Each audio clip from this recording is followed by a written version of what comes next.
A happy welcome to Hawkeye Nation here on this Sunday evening. I'm joined by Iowa coach Don Patterson here from the Hawkeye of the Storm, and we're simulcasting to our sister channel, Iowa Football, at the voice of college football. And Don, you have had a busy weekend calling football for the Missouri Valley, and of course, coming home and getting your full exposure to what happened at Piscataway over the weekend. First of all, how was your trip to Missouri State? I hear you watched a couple of we know one good, really good football team, South Dakota State, who pushed Iowa just a couple weeks back, but Missouri State as well. What did you think of the game down in Springfield? It was a good game. Missouri State also has a good team, but I thought it was only fair that South Dakota State beat them. In the end, I thought they were the better team. Where is Missouri State ranked right now in the FCS? Do you know? They were ranked fourth. It was 3 versus 4. Matter of fact, it's the first time two teams in the top 5 have ever played in Springfield. Wow. Well, we're here to talk Iowa Rutgers, Don, and Iowa with, I think, its most complete performance of the season. I didn't learn much against Nevada. This is a good Rutgers defense that Iowa beat yesterday. Has it been tested to a full extent? Absolutely not. You know, they won at Boston College. They beat probably an average Temple team, and they blew a terrible Wagner team out. But you just got finished rewatching this game. I know you caught part of the fourth quarter yesterday, but just your overall takeaways. And I've got some notes and questions, and we've got some caller questions and some notes from our post-game show yesterday. Just give us your overall takeaways from Iowa's 27-10 victory. Well, the thing I'm glad to see as an Iowa fan is we again played all day long without turning the ball over. And in this day and age, that's hard to do, but we've done it, as I recall, each of the last 2 games. So that's a good sign. We're protecting the ball well. And, of course, we're +3 on turnovers, and 2 of them couldn't have been any bigger than what they were. So a lot of things to feel good about. I feel good about our pass rush. I swear our pass rush is relentless. We only ended up with 3 sacks, but that quarterback deserves a medal because he got the crap knocked out of him, and he kept getting up and going again. So I give him a lot of credit. He took a beating in that game. That was one of my notes as well. Evan Simon is his name, and that guy is an absolute soldier. Because you're right. I mean, and it wasn't just the same guy. It wasn't like playing Aiden Hutchinson last year in the Big Ten Championship game. I mean, I saw Noah Shannon lay a hit on him. I saw Lucas Van Ness lay a hit on him. Joe Evans laid a couple hits on a couple different people, not just Simon. I think Aaron Graves got one in late. He's going to be seeing black and gold in his dreams, Don. That's true. I hope he's able to play this next weekend because he's got to be awfully sore today. But boy, he just kept getting up, didn't he? He just never. He did. That just you respect it, and you know this as a former coach. You grow to respect a kid for, especially someone who was supposed to be the third stringer, Don. Right. Just to look at him, I don't even know what class he's in, but he's got to be a little on the young side. He looks like he's barely started shaving, and yet he's out there playing Big Ten football and playing it to a pretty high level. So I give him credit for that. Can we talk more about that defensive line? Are they, the only thing I would say about the defensive line to nitpick is it seems like maybe they're a quarter of a second late on a lot of pass rushes. Now, maybe I'm wrong, and maybe that's just Rutgers doing a good job getting the ball out of the pocket. But boy, it seems like they're so close to being absolutely dominant. Not that they're not already really good, but it seems like they're very close. Are you seeing the same thing? Well, our pass rushers, you mentioned Aiden Hutchinson. Of course, in every case, he was an edge rusher. He was simply beating an offensive tackle against most opponents quickly and getting to the quarterback quickly. A lot of our rushes, if you go back and look at them, they're what I would call a weave rush. Our linemen are not just charging into what appears to be the logical gap. Oftentimes, we're looping a lineman around, penetrating with one, looping another. It takes a little bit longer to run that path, of course, to the quarterback, and that gives the quarterback sometimes barely enough time to throw. It's very difficult to block, and our schemes are good, and I'm sure we'll continue to use them. But if you feel like we're a little bit late getting there, sometimes it's because we didn't run it anywhere near a direct path. And the depth, I mentioned this on the show last night. And again, I guess we can kind of start with the defensive line and work our way back here, Don. But I mentioned this on the show last night that we've been down YA Black here for a couple weeks, and no disrespect to YA, because I think he was probably playing the best college football of his career, and yet I don't really notice that he's not there because they're just so deep across that defensive line. And frankly, Don, I don't know about Aaron Graves' conditioning, how many snaps he could log, but he looks the part. If they needed to thrust him into starting snaps, I think he could pull it off. Yeah, it's funny you mentioned depth at defensive line, because the game I was doing yesterday, this was a new experience for me, Corey. I was actually working as an analyst on the sideline. Something they wanted to try. Instead of having two analysts upstairs, put me down on the field. And so at the half, of course, I talked to the coach that was leading at the half as they left the field. That happened to be the South Dakota State coach, who's an old and good friend. And I told John, I said, I'm impressed with your down line, John. You've got 4 senior starters. But my question, realizing it was 90 degrees in Springfield, and I can vouch for the fact that turf is at least 100, because for me it felt like it was about 110. It was a warm day to be playing football. And I simply asked him, I said, have you subbed other D linemen enough so that you can guarantee your starters are still fresh to play at the end of the game? And he said, I think so. We played 10 defensive linemen.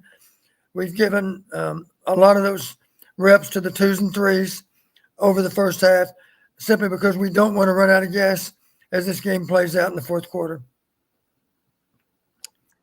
So we've got a number of topics to get to, Don, but one concern that comes out of yesterday's performance, and we talked about the defensive line. Good to see Noah Shannon back. It sounded like he'd been dinged up a bit in that Nevada game. It sounds like Justin Jacobs could have sustained a further injury now. Kirk Ferentz saying after the game yesterday that it does not look good.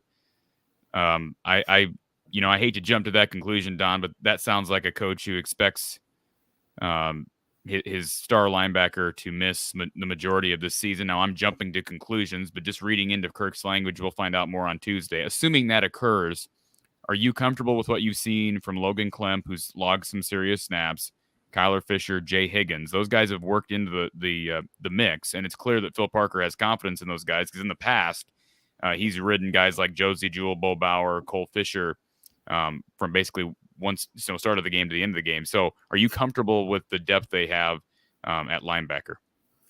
Well, my guess is the only time you'll see those linebackers that you referred to is when Michigan's in a heavy formation.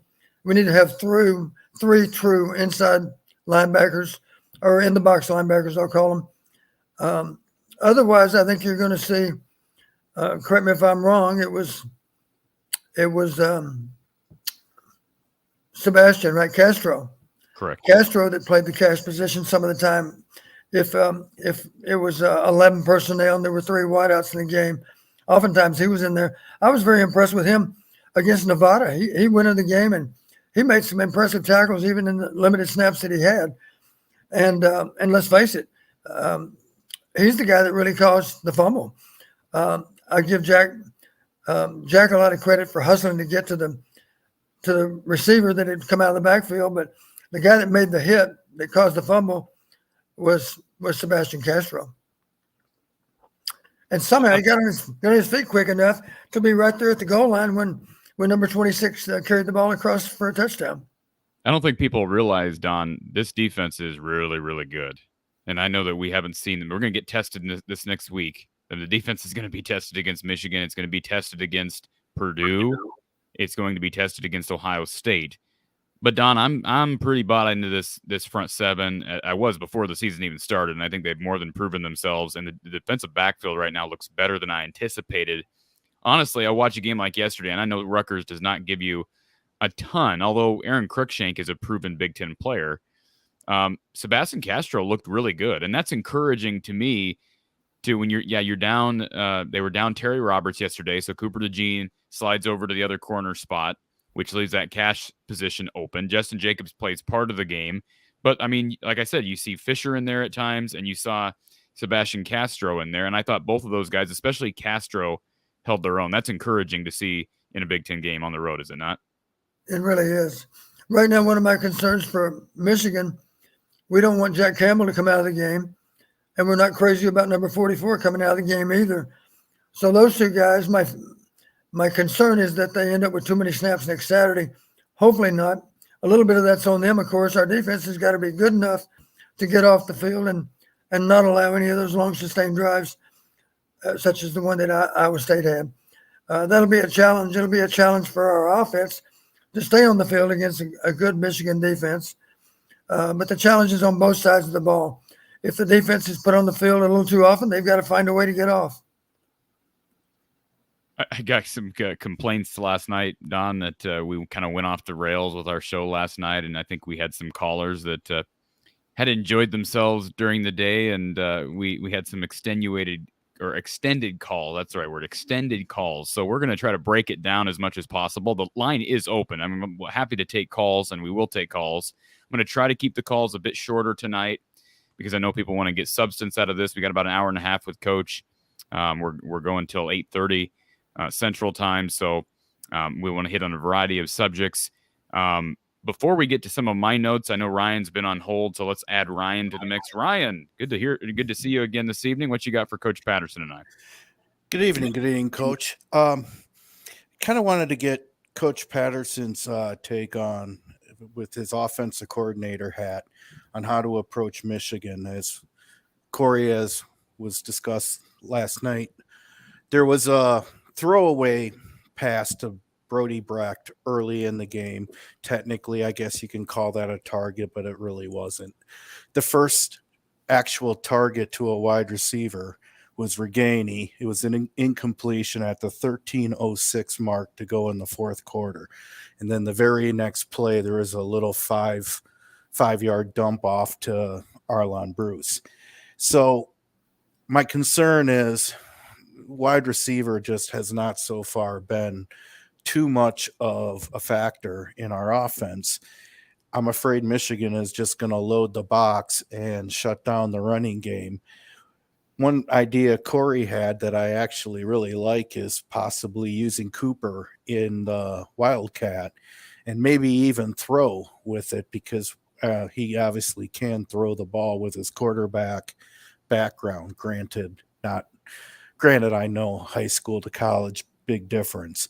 But what would you do to get Michigan to not necessarily just sell out on stopping the run? Well, I think you have a valid concern. As you mentioned, there were 3 targets to the wide receivers. They caught 1 pass. At the same time, there were 9 targets to the tight end, or more specifically, 7 targets to Laporta.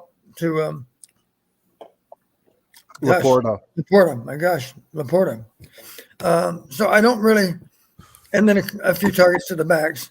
So the bottom line, and I think that's 2 weeks running now where we've hardly thrown the ball at all to the wide receivers. What might Michigan do? It's not hard to imagine that they'd give us a lot of single coverage outside, which would give them a chance to be a little bit heavier toward the ball. And I guess you could look at it as a case of just daring us to throw the ball to the wide receivers. Of course, with 3 wideouts on the field, one of them's got to be an inside receiver. And but I think they're probably comfortable playing him one-on-one too. Again, who knows what their plan might be, but it's not hard to imagine that I'm going to say it this way, they would not be worried about doubling the wide receivers. So I don't think you'll get a lot of half coverage. You know, when I say half coverage, I mean 2 deep coverage with the corners rolled up on the outside receivers. I don't think you're going to see much of that. They're going to dare us to throw the ball to the wideouts, I suspect, and that'll give them a chance to be more effectively in position to play the inside receivers, such as the tight end, and of course to defend the run. So that's the challenge we face, I think, for next week. I'd like to see us, if we have any possibilities for a trick play, for an exotic, as we always called them, I'd like to see us run it early in the game, which would maybe be a little bit unnerving for them. I'll remind you, last year in the conference championship game, Michigan ran 4 such plays against us. They were worth 159 yards. And I didn't see Michigan apologizing for running a few trick plays against Iowa. I think it was wise on their part to do it because it certainly had a lot to do with the outcome of the game. So that's our challenge, is to be more balanced in terms of receiver selection. It's obvious the greatest comfort level that Spencer has is throwing to number 84. And if we know that, then you can bet that Michigan's going to know that too. And it's entirely possible we'll have a gimmick defense or two just designed to take away Laporta because he's so much Spencer's favorite target. I agree. I appreciate the answer. It's a very good answer. We got to find a way to score something without relying on the defense doing a pick six. So, right. Yeah, I would like. I think using Cooper in the Wildcat could be a little bit of a idea, as you know, and Corey pointed out last night, and I guess I forgot, but I do remember that every time we ran the Wildcat last year, it was a run play. So maybe you're tipping off run, put Cooper back there, and he actually unloads the ball and throws downfield. It's just something to keep them off balance and a little honest. Yeah. Well, you've heard me say before, if you want to present difficulties to the opposing defense, then show different wrinkles of your offense that they have to spend time in preparing for. And obviously, if Michigan doesn't spend any time preparing for Cooper DeJean and the Wildcat, that's okay. Nothing wrong with it being entirely a surprise. They probably have done their homework to the point that they know he's probably more likely to throw than a running back that's taking snaps in the Wildcat. But the truth is, he's a good runner. I don't doubt for a second he could handle any kind of read option type of game we wanted to give him as a Wildcat quarterback. I'm sure he's done that in high school. He's a good athlete. If he ends up carrying the ball, of course, he proved that. That's not a bad solution, the way he ran through the Rutgers offense last night. So I think that's a good idea. And then going forward, of course, everybody has to spend a little time preparing for the Wildcat. If Cooper takes one snap and it's effective, they have to spend a little bit of time in preparation for the possibility that he's going to do it again. And Don, how would you approach that? How would you approach? I mean, it's obviously something that Iowa has in its playbook. We saw them go away from the Wildcat last year. I really didn't like the Wildcat in 2020 because they never threw out of the Wildcat. To me, it was overly predictable. And they didn't have somebody who was proven to be able to throw back there. They ran a lot with Tyrone Tracy, Tyler Goodson, and Mekhi Sargent. Those were your three guys in the backfield at times. Which one of those guys is a threat to throw? But you have Cooper DeJean back there with his speed, athleticism, and ability to throw. You just wonder. So how would you approach that during the season? Say Iowa's never – now, we don't know what's going on behind closed doors, but say Brian says, let's try to get Cooper involved here. How would you approach that with a guy who has never played offense in college? Well, I would want to begin by having a conversation with Cooper about exactly what he did in high school. You know, maybe as a shotgun quarterback, they had all kinds of read option in their offense. I don't know. Obviously, if you hadn't done any of that in high school, you might want to give a lot of serious thought as to whether or not it's a good idea or not. But I would presume, since he was a pretty accomplished high school quarterback, that he's more than comfortable reading and carrying out the proper execution on the play. And you know what I mean by reading the play. Maybe there's a guy on the end of the line of scrimmage that's unblocked. A good example would be a fly sweep. And the guy positioned as the quarterback, of course, would actually read the end man on the line. If he ran up the field, the quarterback would pull the ball and run where that defender was no longer. The blocking scheme would be designed. The interior blocking scheme would be designed for the quarterback to be able to carry the ball. I should say the Wildcat. And obviously, if that guy closes hard to play the quarterback, then you hand the ball off on the fly sweep. So it's simply a repetition drill. You have to be accomplished in reading that edge rusher. But I would imagine Cooper's done some of that in high school. I couldn't help but notice that I kind of laughed. Johnny Langan was playing that Wildcat position, and I think he was supposed to read the end man on the line, but he didn't. And he didn't give the ball to the fly sweep. He kept the ball, and he got pasted by Joe Evans. It was simply, maybe for all I know, we had a scouting report that said Langan hadn't given the ball out yet. Every time it's been a flash fake and a keep. So for whatever reason, Joe Evans was probably assigned to do it. I'm going to attack the quarterback, and if they hand the ball off, then we'll have other people to make that play, but I'm gonna bank on him keeping the ball, and sure enough, he did. You remember the play I'm talking about? Yes, I do. Yeah, I got a kick out of that. Ryan, anything else? No, thank you very much for your time. Appreciate it, sir. And Don, I want to just piggyback on that a little bit more because, yeah, that was just a random idea that came into my head yesterday. But we've been talking about how can you utilize your best players. I have to think that Xavier Wampa is one of Iowa's best athletes. Certainly, he doesn't have the experience or the size of some of these guys who've been in this program for 2, 3, 4 years in some cases. But between him and Cooper, Cooper's being used all over the field. Nobody's doubting that. But let me ask you this, Don. Is it feasible? Is it actually feasible, realistic, that if a coaching staff wanted to do something like this where you design, even if it's just 4 or 5 plays for a guy like Cooper out of the Wildcat, or maybe you line them up out wide, whatever, 4 or 5 plays a game that you maybe don't even run them all. Maybe you don't run any of them, but just have those ready. Is that feasible to initiate that during the season? Yes, it is. You heard me say a couple of weeks ago, as far as introducing Padilla and Labus to a game, there'd be nothing wrong with maybe having 10 plays in which Padilla knows if I'm in the game, we're going to run one of these 10 plays. And with Labus, it could be as few as 5. And the same thing would apply to a Wildcat quarterback, of course. Just be very specific, or for that matter, to Wampa as a wide receiver. I would say this, if we're going to throw the ball up and over to Wampa, I would certainly recommend we don't put him out there and on the first snap, run him down the field expecting that he's going to be open. Any corner with half a brain might realize maybe he doesn't even know who number 1 is. That's entirely possible. But even then, there's going to be people on the bench alerting him that this might be a go route, because what else could Wampa do without any kind of preparation as a wide receiver? So for that reason alone, you might at least alert Wampa. If you're in the game, we're either going to call that go route, maybe a play action go route, but we also might run some kind of inside runs. So you simply explain to him, okay, if we're running the ball inside, then I want you to attack that corner. And if there's a roll corner, go ahead and attack the safety. The rule would be, the blocking rule would be what we used to call outside third. If the corner's soft, cut him off, keep him away from the ball, block him, stalk the guy. Obviously don't hold him. But, Wampa knows all that. He played wide receiver in high school, right?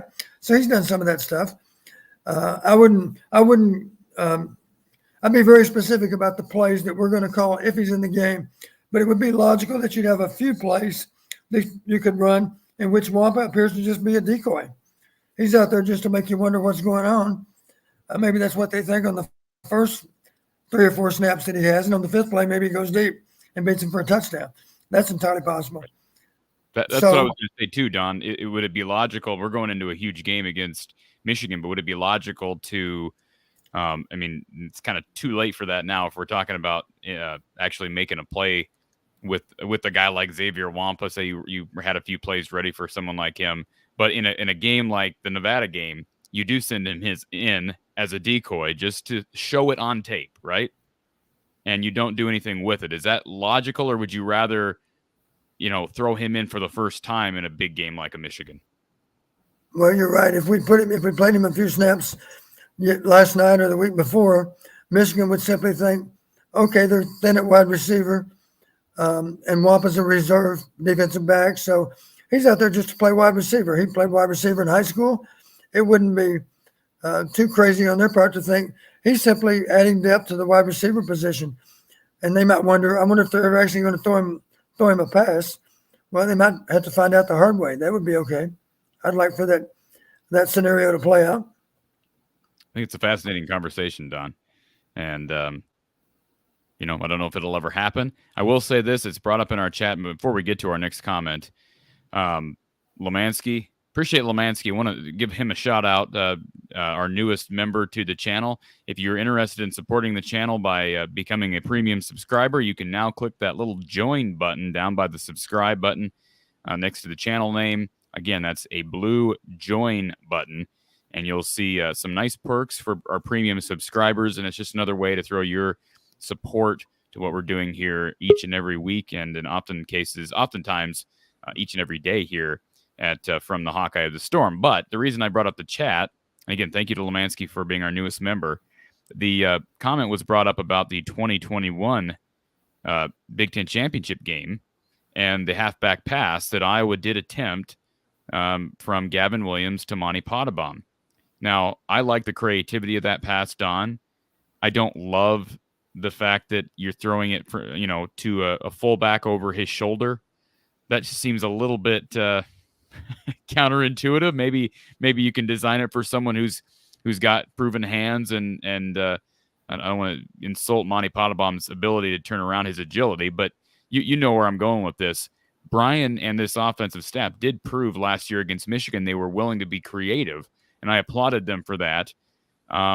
Would you believe that was a result of just this is the Big Ten championship game where we've got to throw something else out here? This is do or die. This is the biggest game of the season, or is that a result of opponent? Do you think Iowa saw something on tape from Michigan that they believe made them vulnerable to it, maybe a trick play? I would imagine they felt running the ball down the goal line as often as we do, it would make sense that a halfback pass would have good effect. Typically, a halfback pass is not thrown to a fullback. It's typically thrown to a tight end maybe or a wing receiver that's in there close to the formation. They show run, and then after a certain delay, of course, they release into a route. One thing that made that difficult, it appeared there might be some confusion as to whether the ball was supposed to come in over the inside or outside shoulder. I'd certainly recommend it not come in directly over his head. That's the more difficult angle. The angle is difficult for a fullback to get out and catch the ball under that circumstance. And Pottebaum gave a good effort, but it appeared there was some confusion about whether it was supposed to be over his inside or outside shoulder. You think we see a trick play, Don, this weekend from Iowa? Out of Michigan, I think we will. But, we're going to see it out of Michigan because they ran, 3 last year against Iowa? They ran 4. 4. So we're gonna see something exotic from Michigan. Will we see something exotic from Iowa? I would hope so. I think so. And I just hope it's all based on film study, that they've seen a vulnerability in the Michigan defense that we can take advantage of, if only because we're showing one thing and doing something different. Simple example might be a reverse pass, of course. We're not just a reverse, but they're throwing the ball down the field. The reverse man is. Surely we can find one right receiver that's a good passer. Trying to think about the receivers. Brody Brecht is a pretty darn good pitcher. Does that make you a good quarterback, Don? That means he can throw a football 95 miles an hour, I guess. And he's got size. He's got size. The height of a quarterback. So it will be interesting to see if Iowa pulls an exotic out of their hats. And I've asked this question before, Don, but let me just ask it again. We got a couple people here waiting on hold to talk to you. But in 2017, and you'll remember this, 2017 and 2018, Iowa ran a bunch, and I mean a bunch. We're talking probably in those 2 years, at least 6 or 7. And that's a lot when you think about it. Like 6 or 7 trick plays, like literally trick plays on special teams. They've completely abandoned that, Don. They haven't shown that. I don't believe they ran a single trick play on special teams last year. Maybe they ran one with Torrey Taylor. Maybe that was last year. They ran one as Torrey Taylor trying to throw for a first down, which didn't work. And I thought that was not real well designed. But you'll recall in 17, a number of successful trick plays from the long snapper hiking with his left hand to TJ Hawkinson out of a weird alignment along the goal line to a throw to AJ Epinesa at Michigan State in 2017 over his shoulder for a touchdown. They had a throw to Sam Brinks over his touchdown against Penn State in 2017. Why do you think they abandoned that? Because it was working. Well, one possibility is we've simply decided that people have decided let's be much more cautious when we play Iowa. So we need to line up and defend the possibility of a trick play. And the good side of that, of course, that means whether it be a field goal attempt or a punt, that means the rush is no longer a priority for the defense. They're simply waiting to defend a trick play that might show up. And in that regard, it does have a good effect, of course. Maybe in certain cases, the opponent we felt is for sure alert for any and all tricks, and for that reason, maybe that's the end of the tricks for any particular opponent. That doesn't explain why we might go an entire season without running one, because you would think that somebody would maybe be vulnerable to a trick play in the kicking game.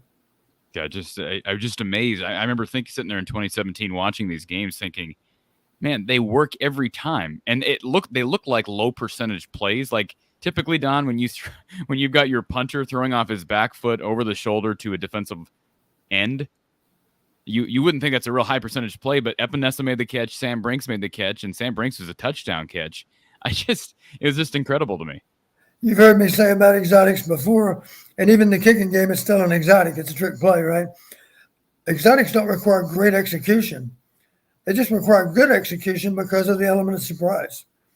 And you simply cited that very case that it didn't appear that we executed the play that well, but we fooled them when we did it, and that gave it, of course, a better chance to succeed. All right. I got a few people in the chat, and the call line is open now. So if you were trying to call our 515 number, go ahead and try it again. We're back open there. So again, 515-635-1601. If you call that number, I'm going to put you on hold, so you're going to hear the show for a moment, and then you won't hear anything. So just be patient, and we'll get you in as soon as possible. We want to get to our next caller here on StreamYard. Hawkeye Howard's with us. And Hawkeye Howard, he's a Springfield resident, Don. So did you run into Hawkeye Howard yesterday, Don? Hawkeye Howard, how did I miss you at the game?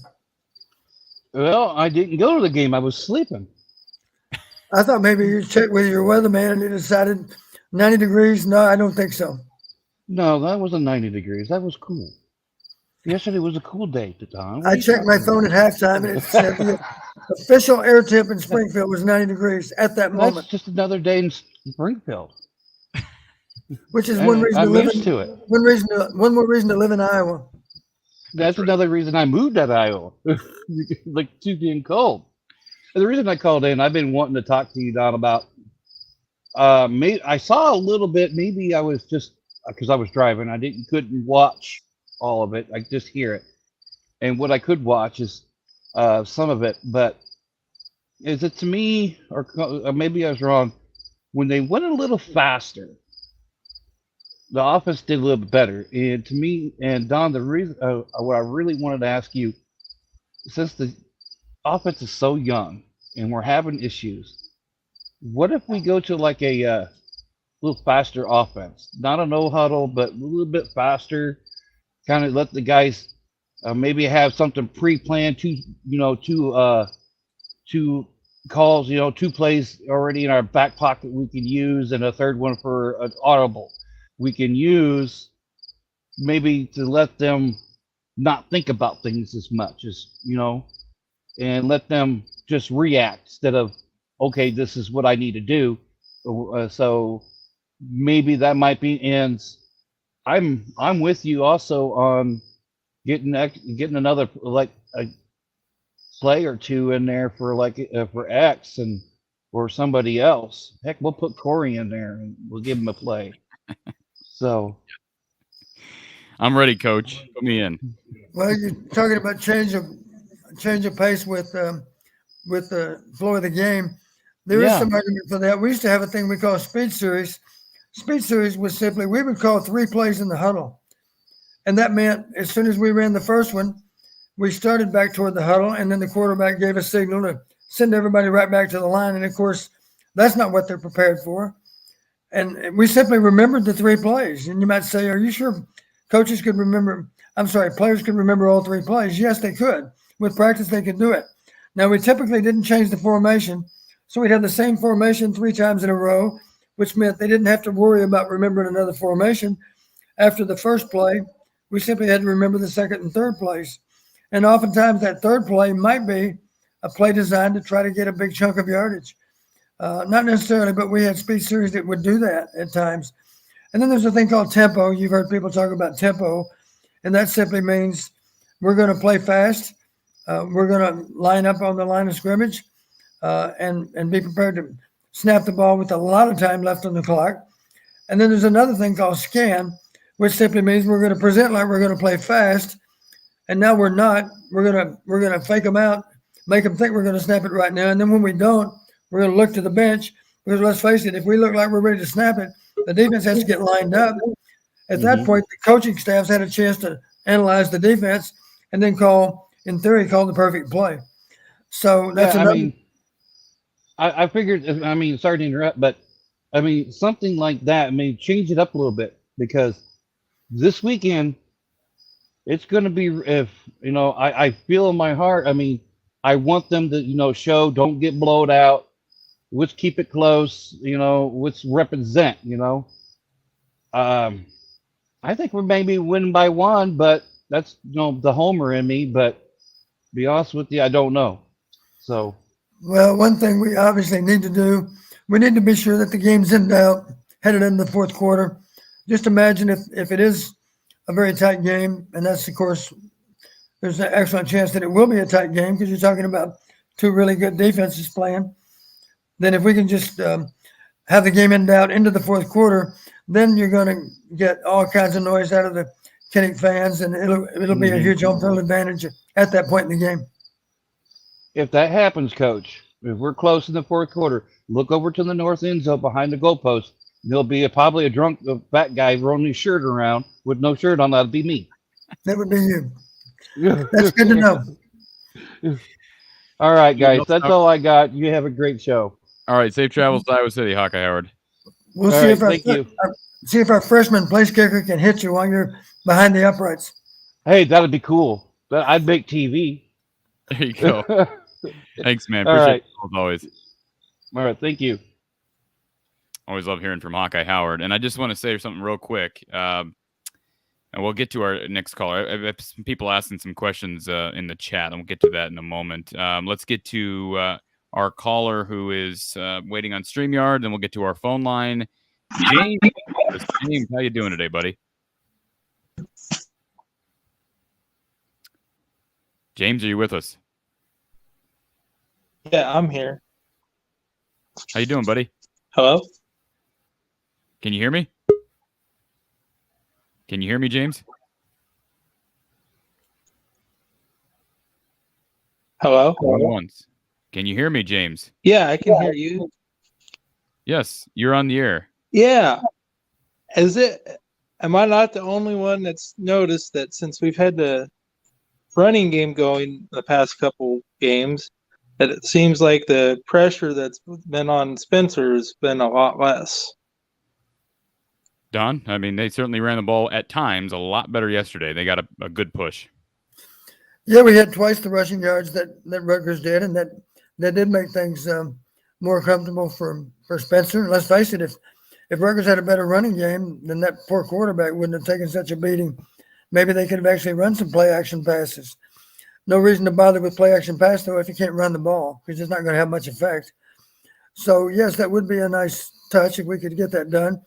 Incidentally, talking about our running backs, I think it'd be interesting just to poll all of our listeners. Corey, if you had to pick one running back to have the most carries, which one would you pick? I think that'd be a very close vote right now. Certainly some would favor LaShawn. He had the best average yesterday.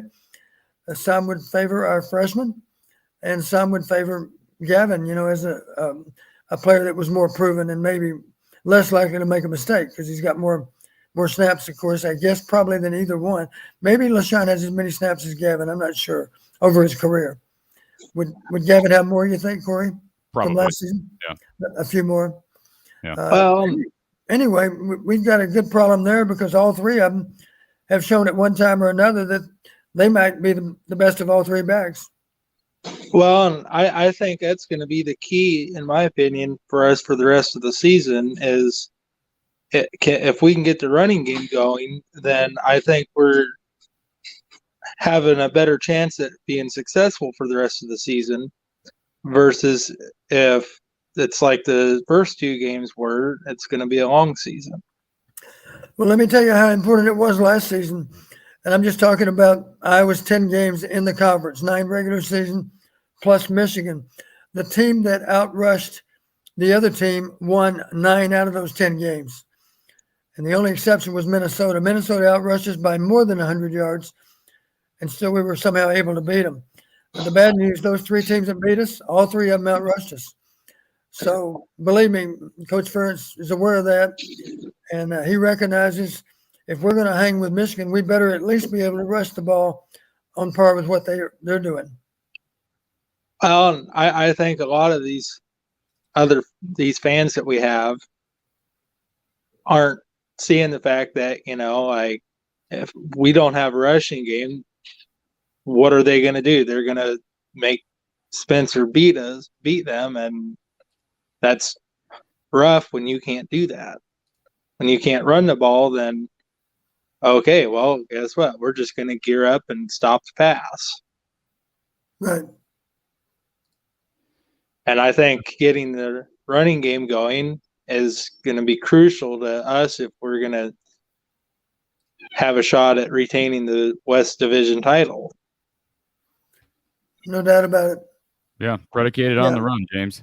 If you don't have a two-dimensional offense, then you're spinning your wheels, that's for sure. It's not going to work.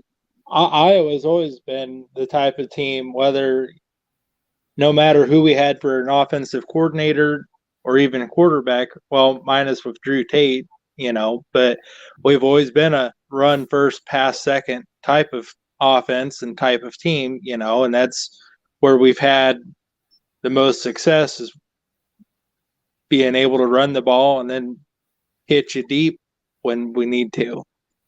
Absolutely. Oh, you're right. Anything else, James? No, I think that's it. Appreciate you calling in. We'll hopefully chat after the Michigan game or maybe on Wednesday. Absolutely. Thank you, sir. Have a great night. Appreciate James's call. I just want to say this real quick. So a couple comments here in the chat that I want to make sure we're clear on. I mentioned becoming a subscriber, and someone said they could not see the join button. All right, here's the join button. I took a screenshot of this for everybody. So this is, let me get rid of this comment. Oh, let me get rid of this as well. Okay, that's what it looks like, right? This is the channel. So you see that big join button in the center? Hopefully everybody sees that. That's how you join as a premium subscriber. If you're on the video, if you're actually watching on your phone, well, we can't see it because of the, again, let's get rid of that. There, see the very bottom next to subscribed, you'll see that blue join button. Now, I guess I should mention, if you're on a desktop, I don't know what it looks like on a smart TV, but if you're on a desktop computer, and again, you're interested in becoming a premium subscriber, I'll share my screen here so you can see it, perhaps, just so everybody's aware. All right, this is what it looks like. So you'll see the join button right here. Okay, this is the channel, subscription button here, join button right here. So you click that button and you'll get kind of a breakdown of the different perks and your ability to support the channel in that way. So just wanted to throw that out there real quick. I know we got a couple people on hold. Let's get to our next caller on the phone lines. Thank you for calling Iowa Postgame with Coach Don Patterson, who's on the line. Yeah, this is Clint from Des Moines. How are you guys doing tonight? Good. How are you, Clark? Hey, doing pretty good. Clint with a K. Clint. But that's all good. Yeah, I was a lot more optimistic after seeing the game yesterday, and that defense played lights out. I thought they did really well, and seemed like they're getting in a little better flow. But I'm still not too high on Petrus. I mean, I thought he did a little better, but I don't know. I'd like to see them try to put Padilla in still. But what are you guys' thoughts on that? Do you think they should just keep going with Petrus next week, or do you think they'll work Padilla in? I don't think we're going to see Padilla, Don, until Petrus goes down. But we're going to. Petrus is going to be tested in full on Saturday. Yeah. I think regardless of what the numbers say 3 weeks into the year, this is a better Michigan defense. Wouldn't you say, Don, even though Maryland put up some points against Michigan this past weekend, that it's likely to be a better Michigan defense than what Iowa saw this past weekend in Piscataway? I would expect so, yes. And the pass rush, Michigan is known for its pass rush. Yeah, I know they lose Ojabo, they lost Hutchinson, but I can't remember the kid that was it Gus Johnson and Joel Klatt yesterday were comparing to David Ojabo as kind of an unknown commodity, but coming on. So they're going to have guys who get in the backfield and caller, Spencer's he's going to have pressure because I think he plays looser on the road. I've talked about that. He's going to be at home. Fox is going to be there. It's just a big game. It'll be sold out as every game is, and it's a litmus test on Saturday. Yeah, for sure. I thought they did look better though. I'm a little more optimistic now than I was earlier in the year, guys. I have a little more hope, anyways. Do you guys think the defense can keep them in the game? I mean, with the Michigan, or how do you guys feel about that? I mean, I think they can. I like to see the offense just getting a little better.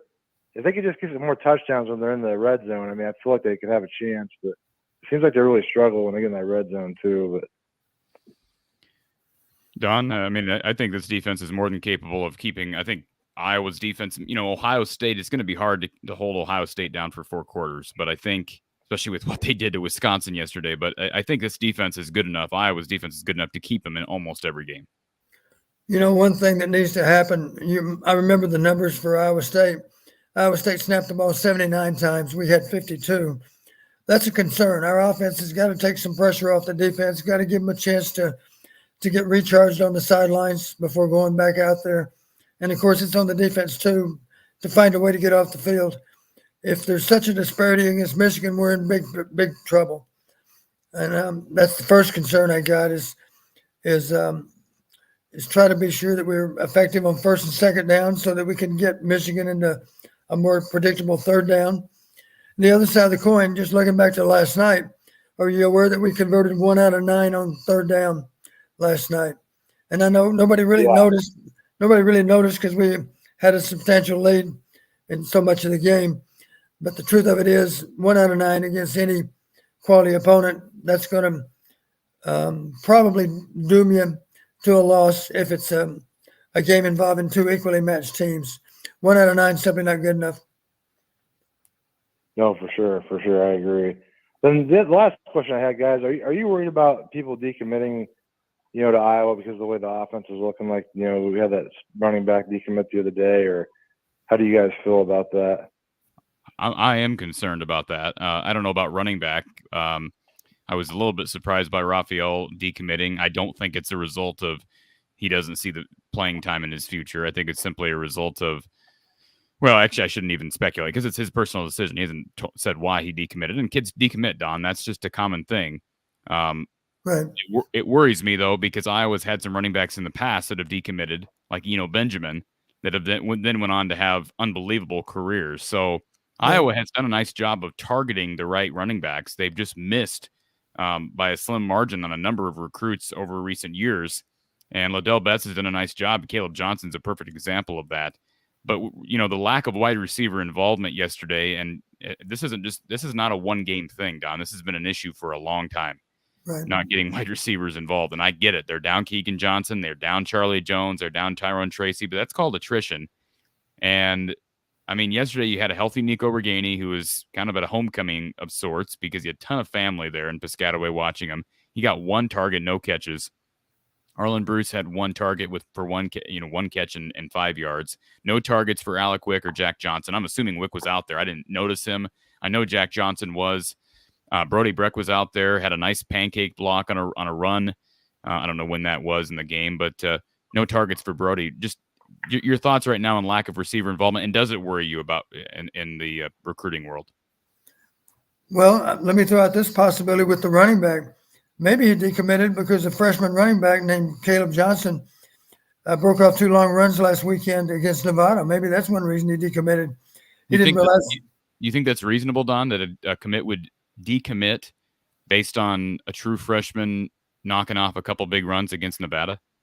You wouldn't think so, but who knows what goes into a 17-year-old's mind. Maybe he didn't even realize that Iowa had a promising freshman running back.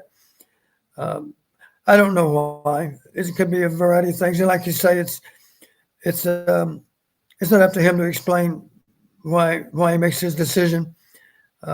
Be difficult to figure it all out, but I do think that sometimes that might enter into it. Maybe it's simply a case of him seeing some other team that looks even more attractive based on the fact that maybe their offensive line appears to be better than ours. Who knows why young men make decisions when they do. But I will say this, part of any good recruiting effort involves building a strong relationship with the young man. Talking about our quarterback that's still playing high school ball. I'm not too concerned about him doing otherwise than come to Iowa because we build a relationship with him. Even if we have problems with our offense right now, he simply sees himself as a good solution to our problems. And for that reason, I think he's probably more motivated than ever to come to Iowa. He probably wishes he could suit up this fall rather than next fall. Yeah, for sure. That makes sense. Well, I'm more hopeful going into next weekend than I was. So hopefully they can pull out a win, and we'll kind of see what happens. But thanks a lot, guys, for the show and for your comments. Appreciate the call, sir. Thanks for the support. And yeah, good subjects. I am, that got brought up during Hawkeye Hangout on Wednesday, a live call-in show Wednesday, Don, just about Kendrick Raphael decommitting, because you and I have a private conversations about his commitment, and I was high on him, just like I was high on Caleb Johnson and Jazzy Patterson when they committed. And Liddell Betts had done, up until that point, had done a phenomenal job on the recruiting trail. Now, the run game still has a lot to prove, and part of it's the battle up front with some inexperienced linemen and just some attrition they've had there, and guys who maybe haven't developed at the rate you want them to. But that's a blow. I mean, that's just a blow. Regardless, he said, well, he wasn't going to play. Well, we don't know that, and we don't know who's going to be here in a year or two. Right. A guy tears his ACL, and Caleb Johnson tears his ACL next spring. Then the guy you've been placing your hopes and dreams in at that position is down. Now, again, I think they've developed some nice. I like both Williams guys. LaShawn ran with authority, and I can't imagine what it felt like for LaShawn to go out there and play a football game. A week and a half removed from losing his father. I think we talked about this maybe last week, Don. But have you remember a case where a player had lost a parent during the season? Yes, any number of times it's happened through the years, and we would never suspect at all, never dream that player might do anything other than be with his family when they need him the most. And I do recall times when a player maybe had a funeral service on Thursday or Friday even, and then came back to, no surprise to any of us, came back to play an incredible game simply because he dedicated the game to the loss of his loved one. You can imagine that would give you extra motivation. I'm not saying that that's what happened with LaShawn, but I do recall that LaShawn had the best rushing average yesterday. I believe he had 11 carries for 64 yards. And we had pretty good distribution among those, I believe. If I'm not mistaken, our freshman had 15 carries, I believe, also for 64 yards. And then the least carries belonged to Gavin. So that's how they broke down. It could be different this week. I'm glad we're comfortable playing all three of them because it's, let's face it, they all have slightly different running style. And I don't think it really matters to Michigan too much who's in the game because I think they all see them as similar enough where you don't have to have any special preparation for one versus the other.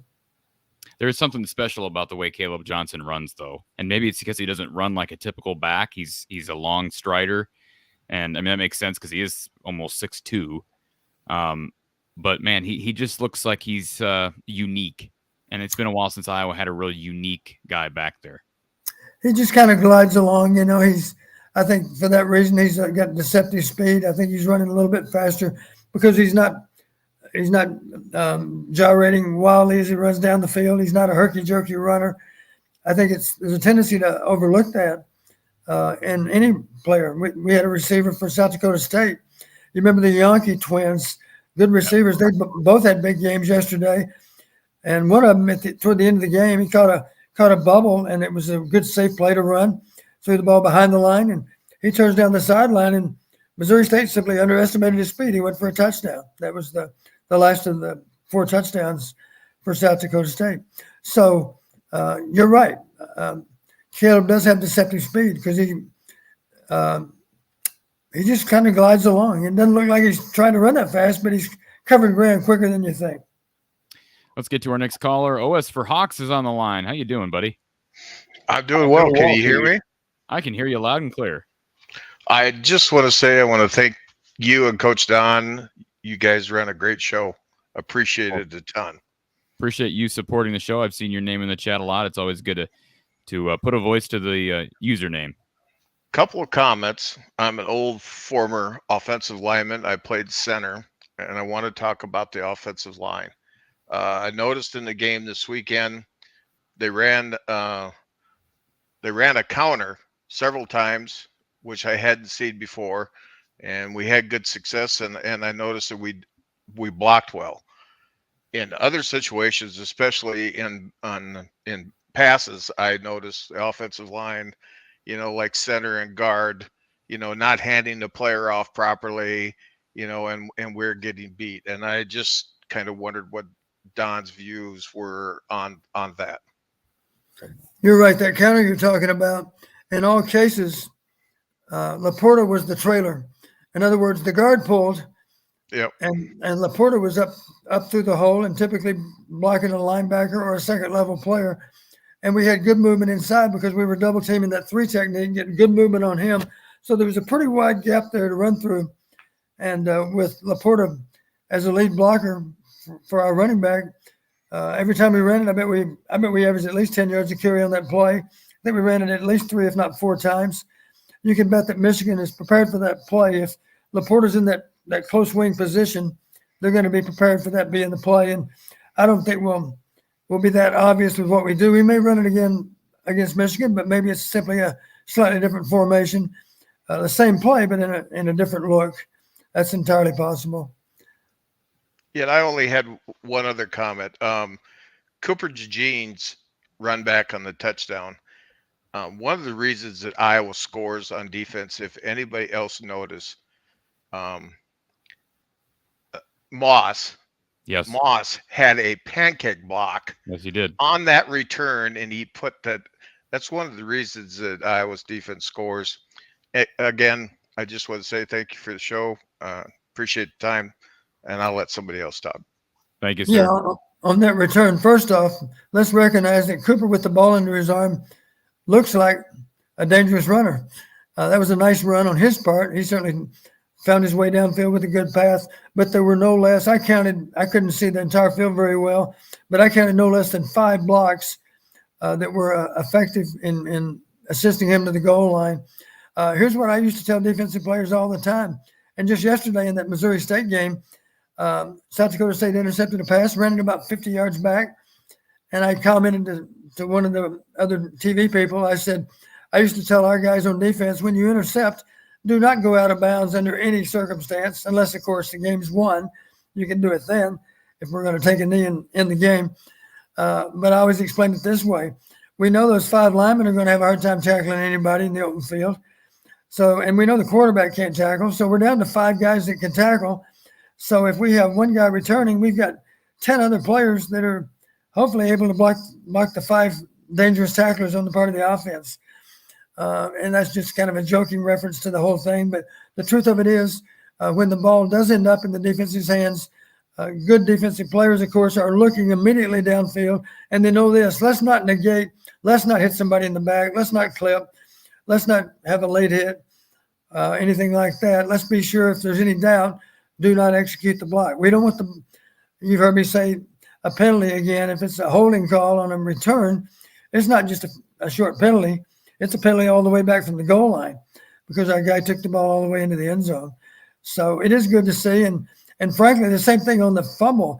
A great job of causing the fumble by Castro, and then a great job, of course, by help me out here, Corey. It was 26. I can't think of his name right now. That's horrible.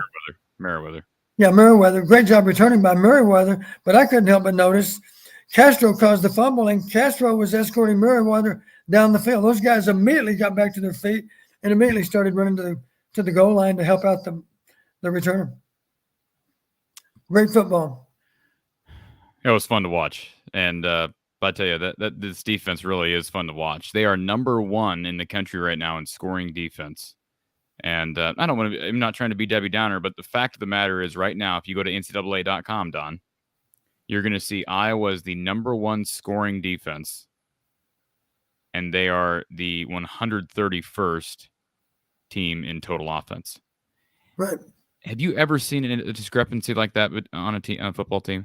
Ever? Yep. In defense of the offense, let's mention this. When we do score on defense, obviously that means the offense didn't have a chance to even get out there and play. So, and how is this for a crazy first quarter? We had 8 snaps, as I recall. We had 8 snaps worth 26 yards, and we had a grand total of 1 first down in the first quarter. Part of that is because that pick six put Rutgers offense back out on the field again. And so one reason we had difficulty generating yards on offense is because our defense has an annoying habit of scoring when they have the ball too. That's a good problem to have. I want to thank All Country Boy, our newest subscriber here to the channel. And I should mention this. We're broadcasting on 2 different channels. We've got about 200 people on or from the Hawkeye of the Storm channel and about 40 people on Iowa Football, the voice of college football. So this is, of course, if you want to become a premium member to our From the Hawkeye of the Storm channel. So if you're watching on the other channel, go ahead and swing over to From the Hawkeye of the Storm maybe after the show. And, of course, to become a premium subscriber, you can click the join button next to From the Hawkeye of the Storm. And certainly if you have any questions on how to do that or interested in sponsoring the show or supporting it in some other means, I've said this a lot. I'll continue to say it. You can email me from the eye of the storm at outlook.com. That's from the eye of the storm at outlook.com. But again, thank you to All Country Boy, who is, you recognize usernames after a while, Don, and he's been with us, I know, since last year or earlier. So appreciate his support and all of our new members and people who are on here chatting and joining in the conversation. I know we've got a caller who's been waiting on hold. Let's get to our next call here during Iowa Postgame. Thank you for calling from the Hawkeye of the Storm and Iowa football, the voice of college football. Who's on the line? The other James. This is the James that calls all the time. I thought, James, I got to say, yeah, we had another caller, James. It was James H. Isn't your username James H too? Yeah. It wasn't me, though. It was the other one. That was a different guy that usually doesn't call. Okay. I just got home, so I was at basketball practice, so I don't know what you guys all went over. So if I go over something again, that's my fault. But sure. I just tuned in. But yeah, I was like, I feel like I know you said this a little bit earlier. Like I feel like Spencer definitely does play better at home. I don't know, maybe it's just the pressure of playing in front of the fans, or maybe because I know you said this last night too. I was tuning in for a little bit that we're booing him, so maybe he's getting They say that doesn't affect them, but sometimes they do notice it. So maybe he feels like he has to play better because they're booing him at home. Then when he's on the road, he can kind of be more free, if that makes sense. You don't have to worry about the crowd booing him as much. Yeah, and let's just call a spade here. I did say that, James, and the fact of the matter is, Don, you and I both know that Spencer was not getting booed before this year that I can remember. Now you're a season ticket holder, but I don't believe he was getting booed in 2021, correct? No, I don't think so. And I believe he's always played better on the road. Even during 2020 when there weren't fans, I just noticed, to me, I brought up a couple examples yesterday. The game at Penn State in 2020 stands out in my mind, was probably his best game that year. His second half at Illinois that same year. And then, of course, the game at Iowa State, I thought he had a really good second quarter last year. I'm just saying most of his performances where it's like, wow, he's having a really good stretch tends to be on the road. And so, James, I don't know if it's necessarily a direct correlation to the booing, but I think the pressure is a real thing. Don, have you ever dealt with a player being booed? Again, I'm not trying to say that fans are booing him. I understand fans that say, well, we're booing the coaching staff, but he's kind of on the receiving end of that. And it is what it is. It's unfortunate. I think we can all agree it's unfortunate. But have you ever dealt with that where your team is getting booed or a specific quarterback feels like he's getting booed by his own fans? I never really noticed. I can't recall a time when a quarterback got booed to the extent that it's happened this year. But I think when it happens, players recognize, because we tell them, it's not just directed at the players. It's directed at maybe the decision making on the part of the coaches too. So, and we always explain to them, it's on us to execute better. And the only way to stop the booing is to play more productive football. So if you can somehow use that to motivate you to play better, then so be it. If you're anxious to the point where you can't function, then obviously we need to put somebody else in.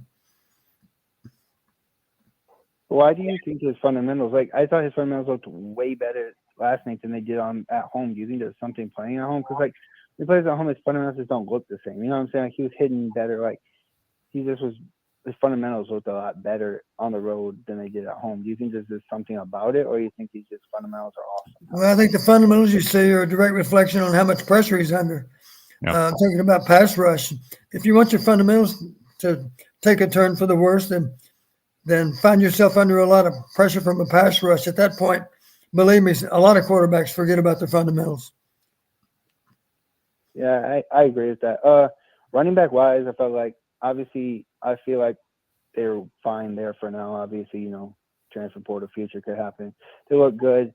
Does the offensive line worry you? Because I guess they look good against Rutgers, but Michigan has a better defensive line. So I don't know if we're gonna be able to get that push as much against the Michigan as we're gonna be able to get against the Rutgers defensive line wise. Because I think their defensive line probably better for sure at Michigan than it is at Rutgers. So I think it's gonna be a good challenge for them though, because maybe it'll show them where they have to be at, if that makes sense. Well, one thing that concerns me, we talk about running the ball so much better. Correct me if I'm wrong, Corey, we ran for 128 yards. So I just would caution the fans to not get too excited about that kind of number, because we need to do better than that even. Wouldn't it be nice to run for 200 and something yards? I promise you that would enhance our chances of beating anyone on our schedule. So we're doing better from a yardage standpoint. But last week's a good example. We ran for 160 something, I think, last week, but 95 on 2 plays. So we're still looking for that consistency, being able to gain 4 yards on first down, being able to gain at least half of what's necessary on second down. If it's 2nd and 6, you got to gain at least 3 to put us in 3rd and 3. And of course, if it's 3rd down and you only gain 1, that's okay as long as you need 1. You just don't want to ever gain 1 when you need 2. So the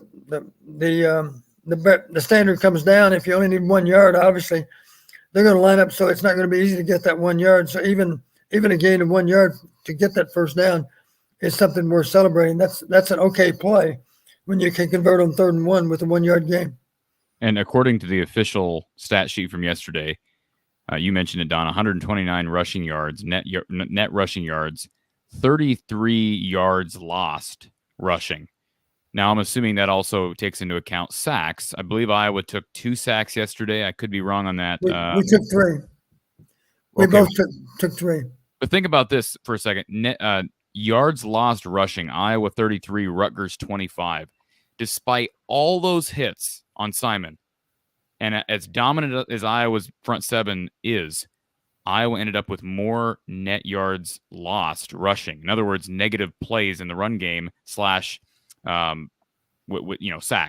So my point is, Don, it just seems like there's feast or famine. It felt like there was a stretch where, man, Iowa's getting a push. There's big holes. They're getting large chunks, but then you get hit with a 6-yard loss. It kills your numbers. It kills your average, and it kills drives, right? When you get behind the chains like that.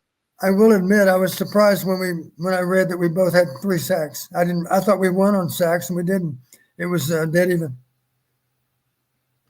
Yeah, and I get that. I guess your point is, yeah, I would take 200 plus yards rushing every day, but it looked better because the offensive line and the run game hasn't been great the 3 weeks before, so it looked a lot better, if that makes sense. The wide receiver issue kind of hurts me because I do feel like this, and I've always felt like this with Peter, even since he's been a starter. I feel like the tight ends are obviously smart safety blankets. Laporte is a great tight end, and Lachey is a good tight end. So those are good safety blankets, but it seems like he just focuses more on the tight ends than he focuses on the wide receivers. Does anybody, you guys notice that, or is it just me? It doesn't seem like the wide receivers as much in his spot as it is try to find Laporte or try to find.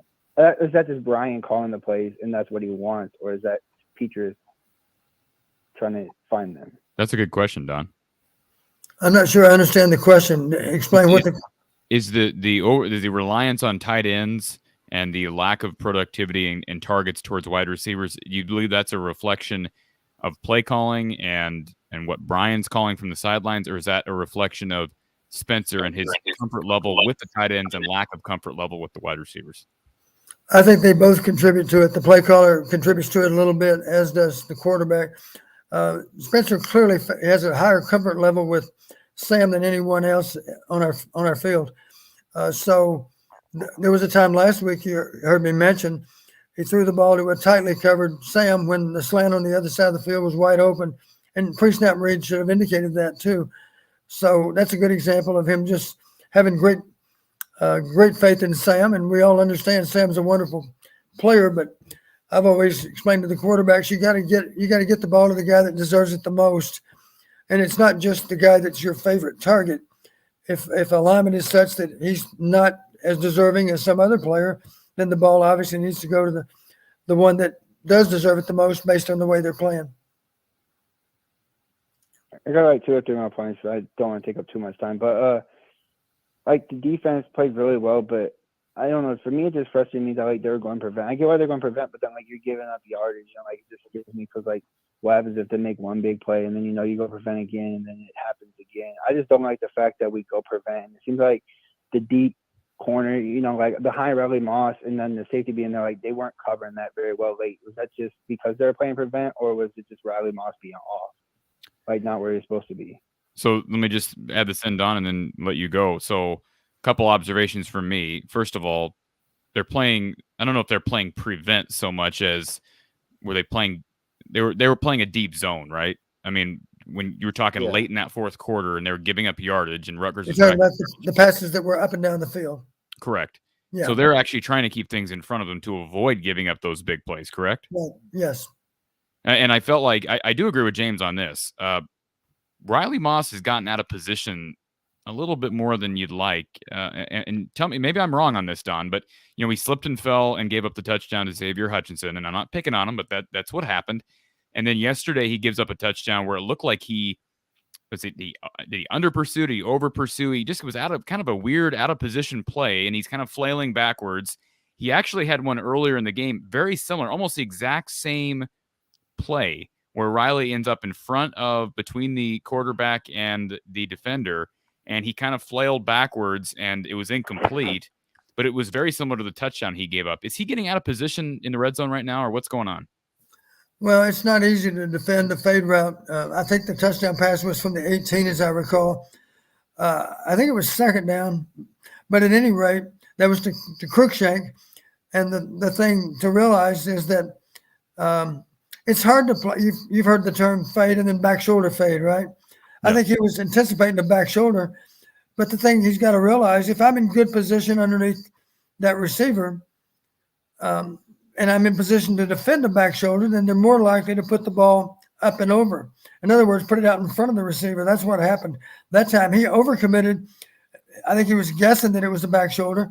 And that's one reason it's so critical to get your eyes up, get your eyes around. If you want to avoid pass interference on the part of being a defensive player, then locate the ball. If you're playing the ball, they'll leave you alone. If your eyes are to the ball, they'll often leave you alone. Here's another example early in the game. And we like number 3 for so many reasons, but he got victimized with a go route simply because he never located the ball. Never looked back. Yeah, he was in pretty good position. He just simply never located it. And for that reason, of course, he had no idea where the ball was coming down. So, the thing I wonder, do we have to press up on Cruikshank from the 18-yard line? I'm not saying that they would have beaten us over the top anyway, but I think the only chance Cruikshank had to win on the fade route was what we call press coverage. Riley was right up on the line of scrimmage. I don't know if we control him with a call. I don't know if he's given the freedom to press up when he wants to. I'm not sure. That's strictly, of course, something the players and the defensive coordinator would know. But I am tired of seeing him beaten from a press position, because it's happened several times already. And if Rutgers can do it to him, then I think there's a chance that there's a Michigan receiver that can do it to him also. And while I'm thinking of it, just talking about eliminating the best chance Rutgers has to make a play, this surprised me. Think about this. We had 21 seconds left in the half, and we decided to kick the ball deep to Cruikshank. I'm thinking, I don't understand that at all, because let's face it, he is capable of going 100 yards with a kick return. Yeah, good point. And I know we have confidence in our cover units, but why even tempt fate? Why don't you squib the ball downfield so that they really have no chance to return it? And then they'll give them one snap. They'll probably take a knee anyway, which is what they did after we tackled Cruikshank. Our kick coverage, you might recall, there was a play last week where the Nevada returner muffed the ball. I think at that point we thought we could trap him inside the 10. We didn't break down quite quick enough, and sure enough, he split our coverage for a big return. So I just have a lot of respect for Cruikshank. He is a home run hitter. And to kick it deep to him at that point, I thought made no sense. It was a good time to squib the ball and get out of there without it giving up a last-second kick return. Didn't happen, but I thought it was a risk we shouldn't have bothered to take. Anything else, James? Yeah, Don, was it the second half where we kicked the short field goal and we could have got the touchdown? I'm trying to think. There was one play where we had a short field. It was 4th down and we could have got it. And people were complaining about going for it. I was wondering in Don's situation, what would you have done? Would you have kicked the field goal or would you have went for a touchdown? I think it was at the end of the half. I thought there was a scenario in the game. I think maybe it was our last field goal. That wouldn't be true. Those were our last points, right? The last 3 was a field goal. The last score was a field goal. Is that right? Yeah, but he's talking about the one in the first half. Yeah. To my knowledge, did that make 17-3 or 20-3? It couldn't have been 20. It had to be 17. Yeah. Yeah. Well, I know what you're saying. The field goal only gives us a 14-point lead. It's still a 2-score game. If we'd have gone for it and ended up with a touchdown, of course, we would have been up by what, 18 points, 21-3 at that point. We would have been. So I was comfortable with the field goal. I think we needed 3 yards or so. It was more than a yard or 2, I think. I can tell you, I was completely comfortable with the field goal because in a situation like that, and I was questioning Greg Schiano's decision to go for it before they had that infraction that pushed him back. I'm thinking, why are you turning down points right now if you're Greg Schiano against this defense? So I think they caught a break by having the penalty. I think Rutgers actually benefited from the penalty because it forced Schiano to make what I thought was the smart move, kicking the field goal. That brings up a good point. Maybe it's a learning opportunity for our defense.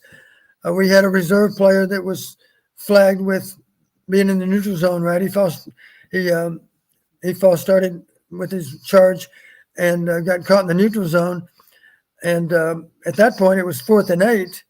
But, of course, with the foul, it became 4th and 3. And now all of a sudden, Shano's thinking, let's go ahead and go for it now. What if it would have been 4th and 6 before that 5-yard penalty?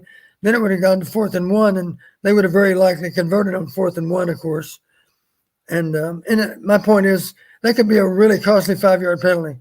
So if it's fourth and anything less than 5, of course, 5-yard penalties is a killer. But even 4th and 6, 4th and 7, you're changing that 4th and 6, 4th and 7 to 4th and 1, 4th and 2, and that's a big difference. And you're just inviting them to go ahead and go for it at that point. I would hope that you could stop them, but let's face it, that was a bonehead play to get charged with a 5-yard penalty at that point. Did y'all see that pancake that Gavin had on the kick return? And the guy was like, whoa, he didn't expect Gavin to hit him like that. It was a good block. Did you see the block? I know it's been making its rounds on social media, Don, but it was on a kick return. Gavin Williams laying the heat. I don't know. I think I missed that one. Yeah, no, it was a good. I mean, it seems like they got a lot of selfless guys, and you expect that out of everybody on defense. It's good to see Gavin Williams willing to. I mean, that bodes well, right, Don, for it does offense. I used to say this too. You can always tell among the younger players who's destined to accomplish great things in their career, and the reason you can tell to begin with is their performance on specialty teams. I remember way back in time. I still remember. I don't mind bringing the guy's name up because I'm sure he'll be pleased if he finds out I brought it up. But the first time I noticed a guy named Dave Strobel, it was because on kickoff coverage, he was going to go down there and he was going to kill that returner. And he was notorious for doing it. He was just a very physical player. Even though he was a young player, he wasn't quite prepared to go out and play defense down after down. He showed us that he was certainly going to be ready to accomplish that as he gained a little more experience. But it all started with him making a name for himself as a cover guy. And we've got some young guys right now that are doing that. That's a really good sign. All right, James. One more thing. Oh, sure. Go ahead. One more thing. So the defense, do you know what was wrong with Terry Roberts? Do you think he'll be ready to play for Michigan? I get apparently. I heard Kirk say it after the game. He just was dinged up throughout the week, went through warmups, and kind of aggravated it. So I would think that we'll find out more Tuesday from Kirk. But my guess is they're hopeful that he'll be back. Well, it's just more. I just trust him a little bit more. I trust Gene. Obviously, Gene's a great, but he's Michigan's young still. Like Terry Roberts has been there and seen a lot of stuff, so I would trust him a little bit more. Maybe not to bite on like Terry Robertson double playing movement stuff great. against Michigan. Yeah.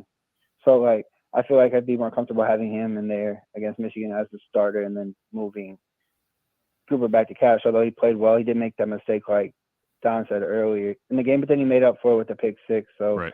But we'll see what happens, and hopefully, I mean, it's at Kennick, so you never know. There's always a chance when it's at Kennick, but Absolutely. you never know, and we'll see what happens. And enjoy the show, and thank you for taking my call. Enjoy your night. Appreciate it, James. Thanks for the call. I will say, Corey, one thing that's key this weekend, we have to get off to a good start. You remember Indianapolis too well, of course. If we get down by more than a couple of scores, then obviously that's a tall hill to climb. So it's critical that we get off to a good start and make it a tight game throughout. You know, we can't lose touch of Michigan from a scoring standpoint. We need to be certainly within 2 scores, and ideally, of course, within 1 score. I do think if we can make it a 1-score game going in the 4th quarter, we have an excellent chance to win the game, even if they are up after 3. Tell you, Don, I love these Sunday shows. Now, I prefer to have you on after the game. I mean, that's my preference. But, man, it's almost like when we have a day to digest, we get that much – I don't know. We just get that much more breakdown from you, and I enjoy it personally. We just had a caller hang up. All right, we're going to put our caller on hold here for just a moment. We're running out of time, folks, so let's keep the calls somewhat concise because we've got some chats that I haven't gotten to that I promised I would. First of all, thank you to Mudflap, the latest to subscribe to the channel as a premium subscriber. Thank you, Mudflap, becoming a YouTube member here from the Hawkeye of the Storm. Again, if you want to join and become a member, you can do that by clicking the join button if you're watching through or from the Hawkeye of the Storm channel. If you're not watching it through the Iowa Voice of College Football channel, head on over to From the Hawkeye of the Storm when this stream is over and click the join button to support that way, and you'll get some cool perks along the way. So again, thank you to Mudflap for subscribing. And DC Hawkeye, appreciate the super chat, DC Hawkeye. Nice show again, Coach Patterson and Corey. Thank you this week.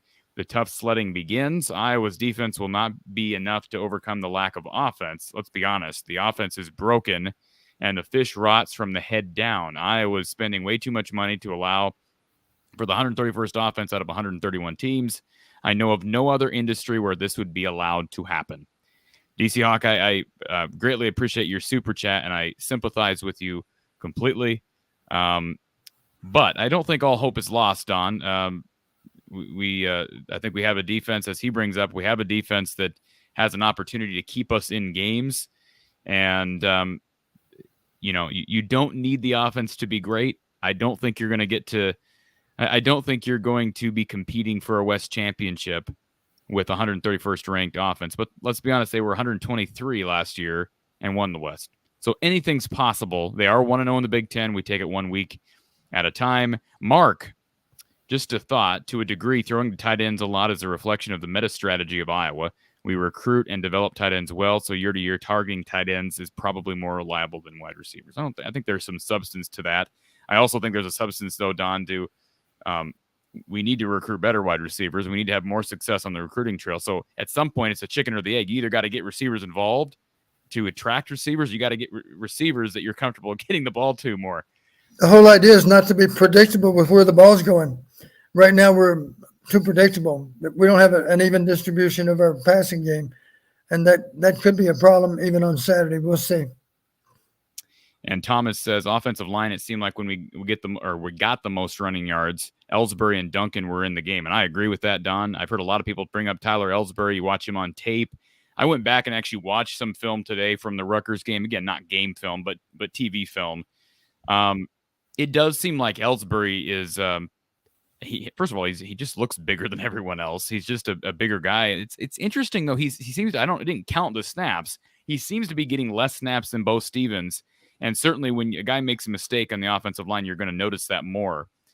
It seems like Ellsbury is playing maybe the best football of anybody along that offensive line. But have you really taken time to study each of these guys? They're rotating 6 to 8 guys in there right now.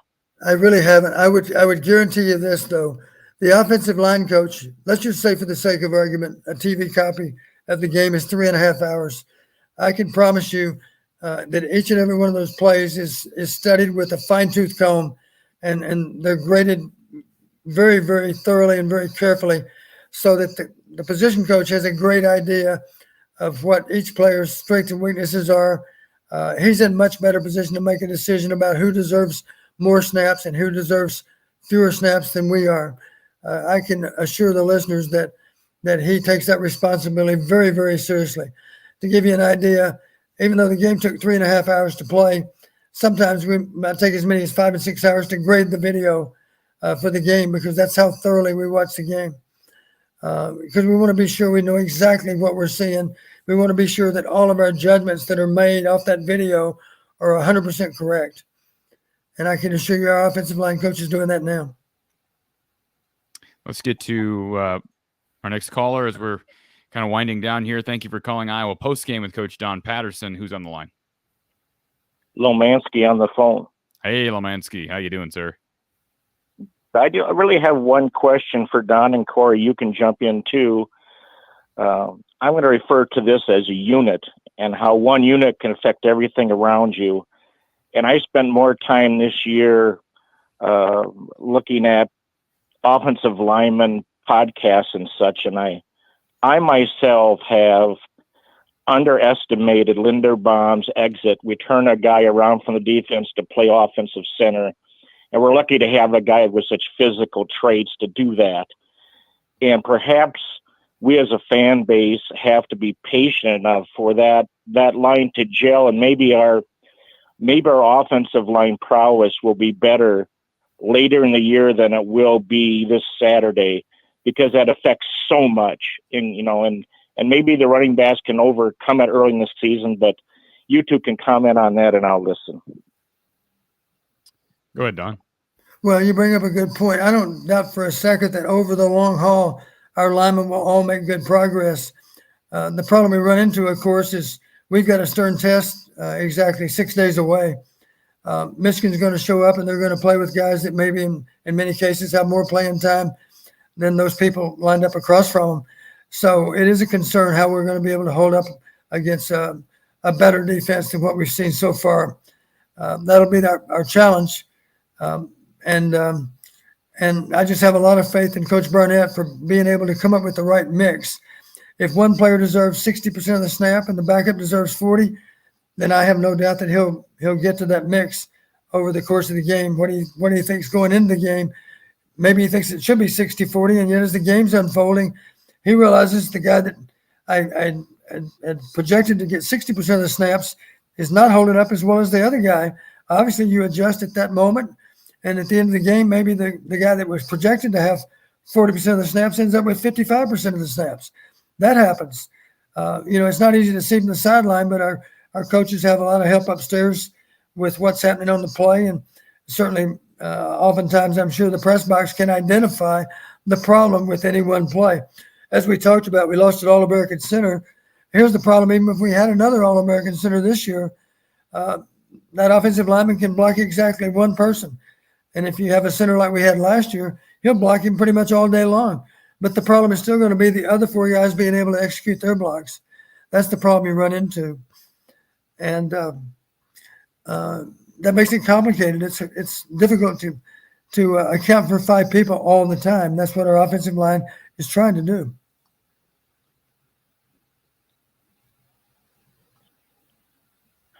Well, I see no reason why we can't have a good Saturday. We beat Jimmy in 1985 on the field, complaining there was too much noise and he had to ask the rest for help, and we beat him anyway, number one for number two. So I think we can do it Saturday with special teams, turnovers, and defense. And if the offense just doesn't turn over the ball, I think there's a likelihood that the Kinnick fans will show up and make their lives miserable, and we can walk out with the W. And I learned all that in 1981 when we took down UCLA and major powers, and that was a bigger challenge back then than it will be Saturday, and we can do it. So I'll hang up and listen to the rest of the show. Thanks, Lomansky. Appreciate the call. I'm glad you mentioned Jim Harbaugh's difficulties in Kinnick, because, Corey, correct me if I'm wrong, he's 0-2 in Kinnick, once as a player and once as a coach. Is that right? Yeah, and he doesn't have a good track record in Iowa City in general. He got hit by a milk truck or a mail truck when he was a little kid, right? Right, that's true. He says bad things. In Iowa City, I'm not sure what part of town, but you're right. Jack Harbaugh, his dad was a coach at Iowa at one time. Pete Larson, Corey, and Coach P, what is more frustrating to you, poor third down conversion rate or lack of optimum production in the red zone? I would probably say third down conversion rate, because more often than not, we're not even getting into scoring range. At least when we don't get into the end zone in the red zone, we made it down there, and we probably walk away with 3. Yeah, I guess it comes to mind for me the same way. Third down conversions, oftentimes, of course, you're on your minus 20, and we're thankful that we have a great punter. But if you failed, you failed. And oftentimes, it might be the third play of a series. And that's what concerns you, is maybe the defense is a little bit stressed already. I'm referencing the Iowa State game again. And yet we just failed on third down, which means we got to put our defense right back out on the field. And those guys have already played too many snaps, and there's more to come. And, of course, it caught up with us against Iowa State. Somebody in the chat asked if you know who Ron Shipper is. Ron Skipper. Or, I'm sorry, Skipper. Okay, I'm Yes. pronouncing the name wrong. Absolutely. SCHIPPER. Absolutely. Coach Central College. Central. Central College, a great football coach. He and Coach Fry were great friends. And he passed away, 2006, I think is what I read. That I'm not sure. I know that Del Miller, one of our old coaches, played for Coach Skipper at Central College. So I know he was a great coach and highly respected. All Country Boy, one of our newest premium subscribers, he says, where would you rate Campbell all-time linebacker at Iowa, and how well will he transition to the NFL? That's a better question for you, Don, because you all-time at Iowa, I could maybe give a Kirk Ferentz era estimate, but what do you think? Well, of all the linebackers that ever played in our years, I would probably pick Larry Station ahead of Jack. And that's not to slight Jack at all. I think Jack Campbell's an outstanding football player. He's absolutely one of the best linebackers in the country. But Larry Station was an even better athlete in this regard. Larry Station threw the discus 220 feet when he was in high school. I mean, think about that for a minute. Maybe not 220, but over 200, I do remember. I'm not sure what his best throw was. He was a great athlete. He didn't have Jack's height. And, of course, Jack's height comes in really handy on pass plays because he is a really effective fence post. That's the term we used to use, fence post. He's underneath a lot of those in routes that are thrown in behind him. And, of course, he's in great position in terms of reading the quarterback and getting extended. And I know you know this, Corey. He's tipped a lot of footballs already in his Iowa career. So I love Jack Campbell for how he plays. Another prime example that caused fumble by Castro.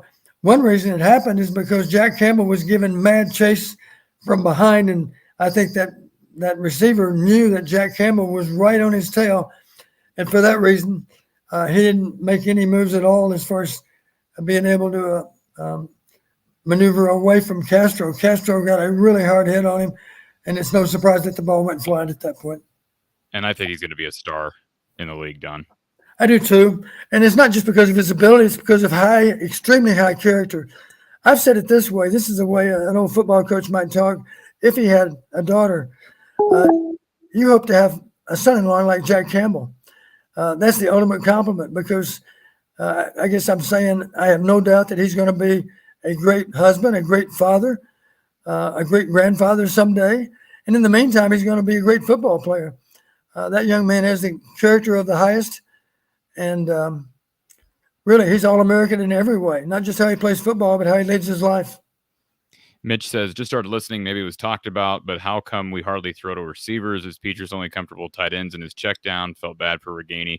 We did talk about that earlier, so Mitch, you might go back and listen to some of that conversation, but that just continues to be a sore spot of this offense. They just got to get receivers involved more, and I get that they're thin, and Keegan's still down, and Brody's young, and I get it, but you got to get receivers involved more because I just don't see them beating the likes of Michigan, Ohio State, Wisconsin, etc. without spreading the ball around better. Brandon says, here's a good question. Top 5 quarterbacks in the Ferentz era. That's a tough subject. Certainly, I think you could, I don't know if I'd go in order, Don, but Brad Banks would certainly be at the top of my list. Drew Tate would be in the top 5. CJ Beathard would be top 5. Probably Drew Tate and then either Chandler or Stanley, maybe? Am I missing somebody that you can I'm think of? simply not. I'm not equipped to make a good judgment on it because I simply didn't see that many games over so many of those years since I was still working. You were busy coaching. And CK16 brings up hearing Campbell's little brother is also tearing it up. Yes, he is. He is a recruit that I was in on and will likely be, I would guess, will be a Hawkeye. It would just be a hunch. Space Boy, I'd like Iowa. Go ahead, Don. Did you have something to add to that? I did. Since we're on the subject of Jack Campbell, let's talk about another great play that he made on Saturday night, just last night. You remember the ball over on the boundary where the receiver was coming in, and Jack Campbell could have very easily been charged with targeting. If he would have lived with his helmet, he would have been charged with targeting. But he hit the guy with his shoulder. It was a ferocious hit, but it was perfectly legal. And the ball went flying, of course. And I think the quarterback did apologize to that receiver for throwing it in that spot because Jack Campbell was there waiting on him, not with his helmet, but with his shoulder pad. Made me hold my breath, though, Don, because had he gotten called for targeting, he's out the first half against Michigan. I know. It would have been tragic because I think it was the last 5 minutes of the game. Spaceboy74 wants to see a Wildcat package where they put Don and Corey in as decoys. Well, one thing for sure, if we were out there, we would be out there and we would clearly be decoys. To say, not a real effective decoy. I'm afraid the other team might pick up on that too. Ari Gold brings up Stanzi. Yeah, I didn't include him in my top 5. He'd be fringe top 5. I mean, he won a lot, but he had really good receivers in 2009. His numbers improved greatly in 2010, but the team didn't improve. Team took a step back in 2010. So, yeah, he'd be right there. I mean, I don't know. Again, it's hard to judge two guys like Stanzi and Stanley who had completely different supporting casts. It's just hard to do, at least in my opinion. And again, we're going a little over here, but Pat says, how did Hayden and Don come up with the dipsy doodle plays for each game? Hours and hours of film study. You have to have something to base them on. You can't just guess. There's never a case. I'll tell a story that's a good story, and you'll find it hard to believe, but it's true. Typical Friday afternoon before practice, we always practice on Friday afternoon, and I was scripting in the conference room, preparing for the practice. Even though it was a walkthrough practice, you still script for it. You want to see certain defensive looks versus certain formations, and you're testing the quarterback to see if he, in fact, does check out of the play because he should, things like that. So Coach Fresh stuck his head in the door and said, you got any problems? And I said, no, I don't think so, Coach. I think we're in good shape. I'm almost done scripting. And then he asked an unusual question. We were getting ready to play Indiana in Kinnick. And he said, do you have any regrets? Meaning any regrets with our game planning? And I said, yes, Coach, I do. And he said, what's that? And I said, there's an exotic that we should have in, and we don't have it in. I simply ran out of time. We weren't able to get it in, and I'm confident it would work. And he said, well, why don't you draw it up on the board? I drew it up on the board. And he said, well, can't we walk through it this afternoon? And I said, yeah, we can. And he said, well, if we're confident that the players understand the play, then we may run it anyway. We had a very experienced team. We walked through it. We explained to them only in a walkthrough sequence how to execute the play. And the next day, the play was worth 55 yards. And we never practiced at full speed. Now, people find that hard to believe, but it's true. And why is it true? It didn't require great execution, Corey. It only required good execution because we had the element of surprise. Now, that's an extreme example. That's the only time it happened in my 20 years with Hayden. But it did happen one time. And that's the kind of faith Coach Fry had in our game planning. He's thinking, well, I know you put a lot of thought into this, and you got regrets because you don't have it ready for the game. But is it too late to get it ready? And the answer was, no, it's not too late. It's getting late, but it's not too late. And we walked through it. Everybody understood it. And it was the biggest game we had the next day. And we did beat Indiana that day, too. That's an awesome story. Lemansky says, Don, as head coach or OC, did you save your exotics for your better opponents and hope to beat other opponents without them? We would always have exotics available, and we simply wouldn't use them unless we needed them. If we could beat somebody by playing vanilla football, we would do it because you bring up a good point. You don't really want to waste them let's face it, after a play's been run one time, you might not be able to run it a second time over the rest of the season because you can bet if it was a really good-looking play, then they're going to practice it, and they're not going to get fooled by it the way the first team did. So you're exactly right. We would always have exotics ready, typically at least 2 or 3. We might not call any. If it was a routine win, we probably wouldn't. But if we needed a little bit of help out of an exotic play call, we would not hesitate to use it. All right. I think this is the final question we got, and this was a question that was brought up yesterday on the postgame show. Ben called in, and I appreciate him calling in. And his argument basically, Don, was, he understands the offense needs to get better, but he thinks it's not as bad as maybe it's made out to be because he doesn't believe total offense is the correct way to measure Iowa's offense because of how Iowa runs the offense. Now, I explained to Ben what Chuck Long said on a radio show months ago when Brian Ferentz was promoted to QB's coach. Chuck Long, who you know very well, you were on that staff. Chuck Long stated matter-of-factly that the ultimate way, the only real way to measure an offense and its effectiveness is with total offense. Do you agree with that, Don? According to Ben, you can see here he believes that a conversation should be had. Caller, I'm putting you on hold. The conversation should be had more along the lines of total points per game, and he was looking at Iowa's points per game, and Iowa was actually he threw out some metrics over recent time where Iowa's points per game were actually not terrible. We're talking maybe average, slightly below average. How do you measure an offense? Is it total offense? Is it points per game, or is it something else? Well, I think the more valid stat is points per game. But having said that, if the defense puts up the points, then I think it'd be wrong for the offense to take credit for them. Okay, so that's my question. That's what I said to him. When you're looking at points per game on ESPN or on NCAA.com or on Big10.org, are those measuring defensive scores as well? Absolutely. Okay, so how is that a better? You're telling me you think that's a better way to measure an offense and its effectiveness? Points per game is better than total offense? No, my point is points per game. If one team happens to have a defense that actually scores as a unit, not just once or twice, but any number of times over a season. Right now, let's face it. Correct me if I'm wrong. We've generated 2 touchdowns and 2 safeties. Is that right? Okay, so let's assume we did. We kicked both PATs, so that's 14 points on the 2 touchdowns, plus 4. That's 18 points. Last time I checked, we've only played 4 games, so our scoring average, 4.5 points a game, belongs directly to the defense. In other words, the offense had nothing to do with those 18 points. I guess you could give them credit for the 2 PATs because you put in offensive players to kick the extra point. So not to belabor this point, but just to clarify, when we're talking about Iowa's offense, do you put more stock in where they rank in total offense or where they rank in points per game? I hate to put too much stock in either one because they're both affected by our defense's ability to score.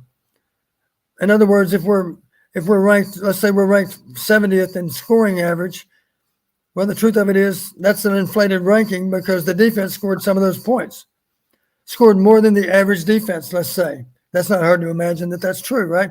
Some defenses go an entire season and not score a touchdown. We scored 2. We scored 2 last night. And you can bet that Michigan is concerned about the possibility that our defense might put up points even as a unit in addition to what the offense might do. So I guess my point is points per game doesn't tell the whole story because some defenses create not just touchdowns, but they create great field position too. Our defense does that as well. We end up with a lot of short fields. Let's not forget our first touchdown drive of the season was a 16-yard drive after we held Iowa State and blocked a punt.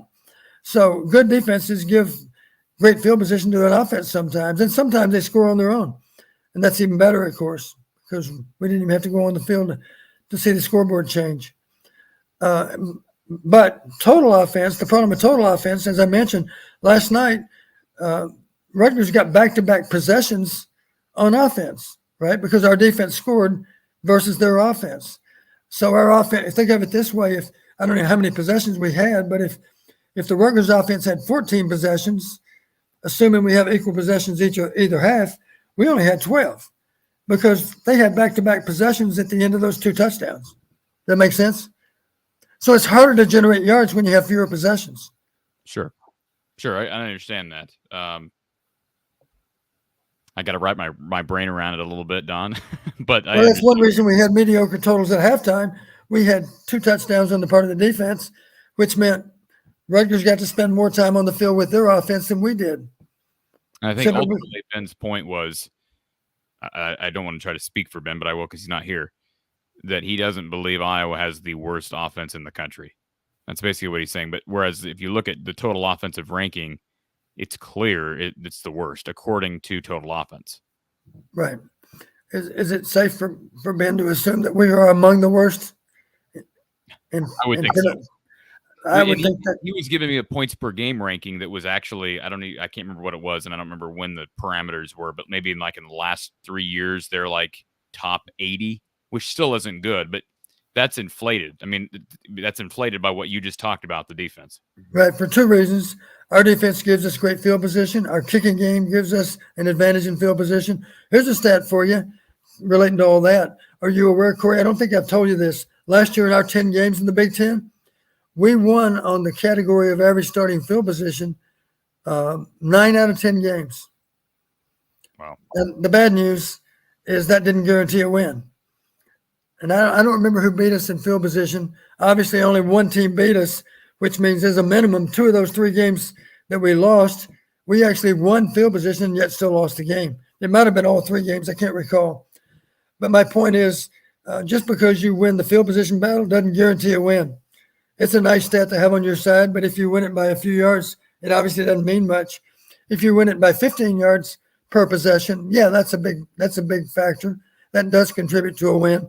Just like if there's a huge disparity in penalty yardage, that has a big effect on the outcome of a game too.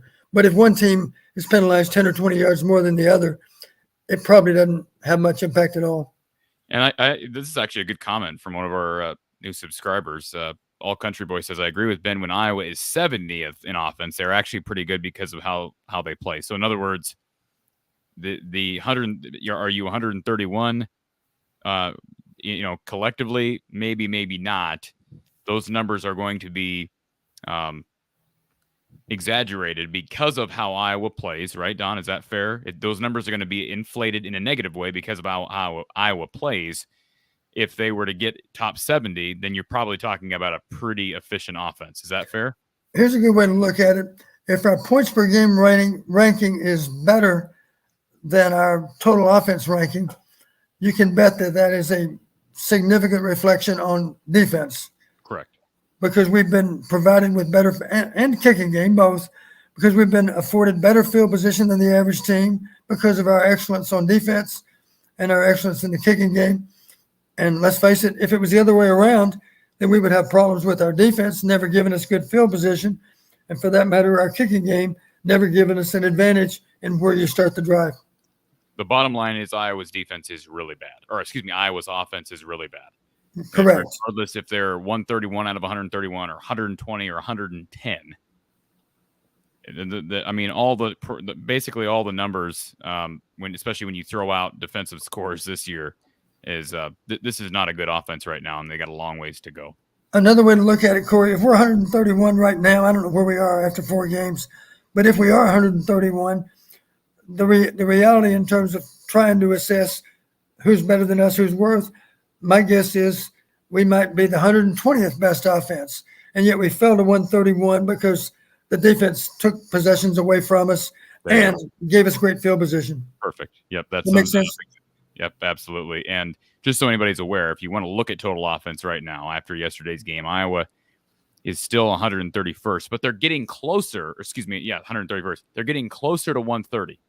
So New Mexico is averaging 236.8 yards per game. Iowa's now at 232.5. Remember, there was a big gap between 131 and 130.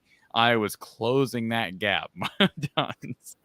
The bad news is we face a good Michigan defense that's going to challenge us to improve that average. Right. All right, folks. Last thing I wanted to do before we head out, I did have a couple notes here that I wanted to ask of you, Don. I know we've gone overtime, so I appreciate you hanging in here. Just a couple concerns, and then if you want to comment on a couple of these, you're more than welcome to, but I didn't run through these yesterday because I wanted to save them for tonight. Iowa had a false start on the first play from scrimmage on offense against Nevada. They had a false start on the second play from scrimmage on offense against Rutgers yesterday. I would have to think that Kirk views those infractions as unacceptable at any time, but especially at that point in the game. Second, as you know, the second series for Iowa was not a good series. They have a first down throw to Sam Laporta along the sideline, and then they proceed with the false start, a slant pass thrown high and behind Sam Laporta. They end up on 3rd and 15. They check down to Gavin Williams. That was probably the worst series of the game. Honestly, they improved from there, but those slow starts, just duds to start. And again, the penalties don't hurt. How much does that send the offense backwards? Well, it's certainly the wrong way to start a game. And you do recall this, Corey. Last year, Michigan scored the first points in all 12 games. I should say the first touchdown in all 12 games last year. So Michigan has had a priority on getting to a fast start. That applies to Indianapolis. That applies to when they're on the road. It doesn't matter. They try to get that done week after week after week. We need to be prepared for that. They're going to try to, and certainly it might involve a trick play early in the game. I think I told you one of the greatest calls I ever heard. Michigan was playing in Kinnick, and it was two highly ranked teams. And wouldn't you know it, early in the game, they ran a reverse early in the game with Desmond Howard.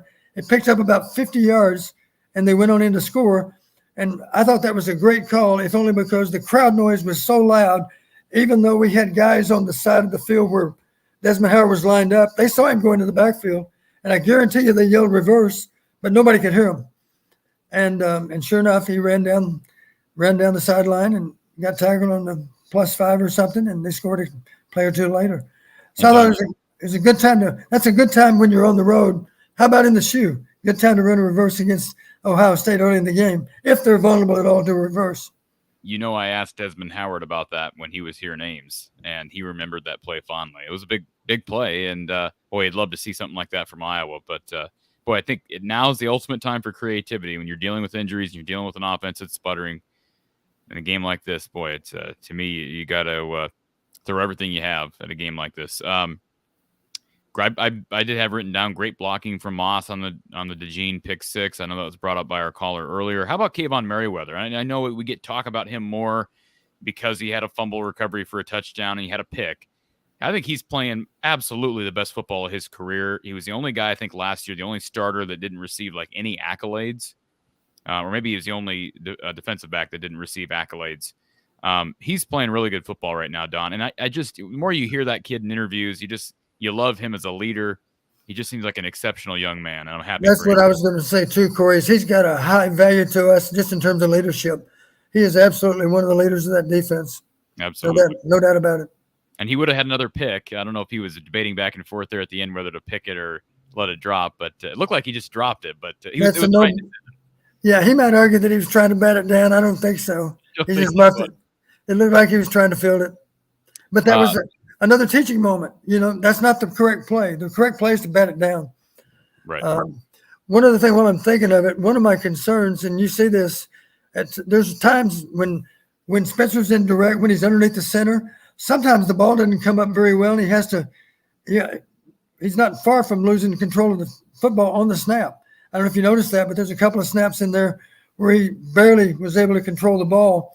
And there are times for sure when either the ball is coming up a little bit late, I think that's the case, or alignment is just a little bit early.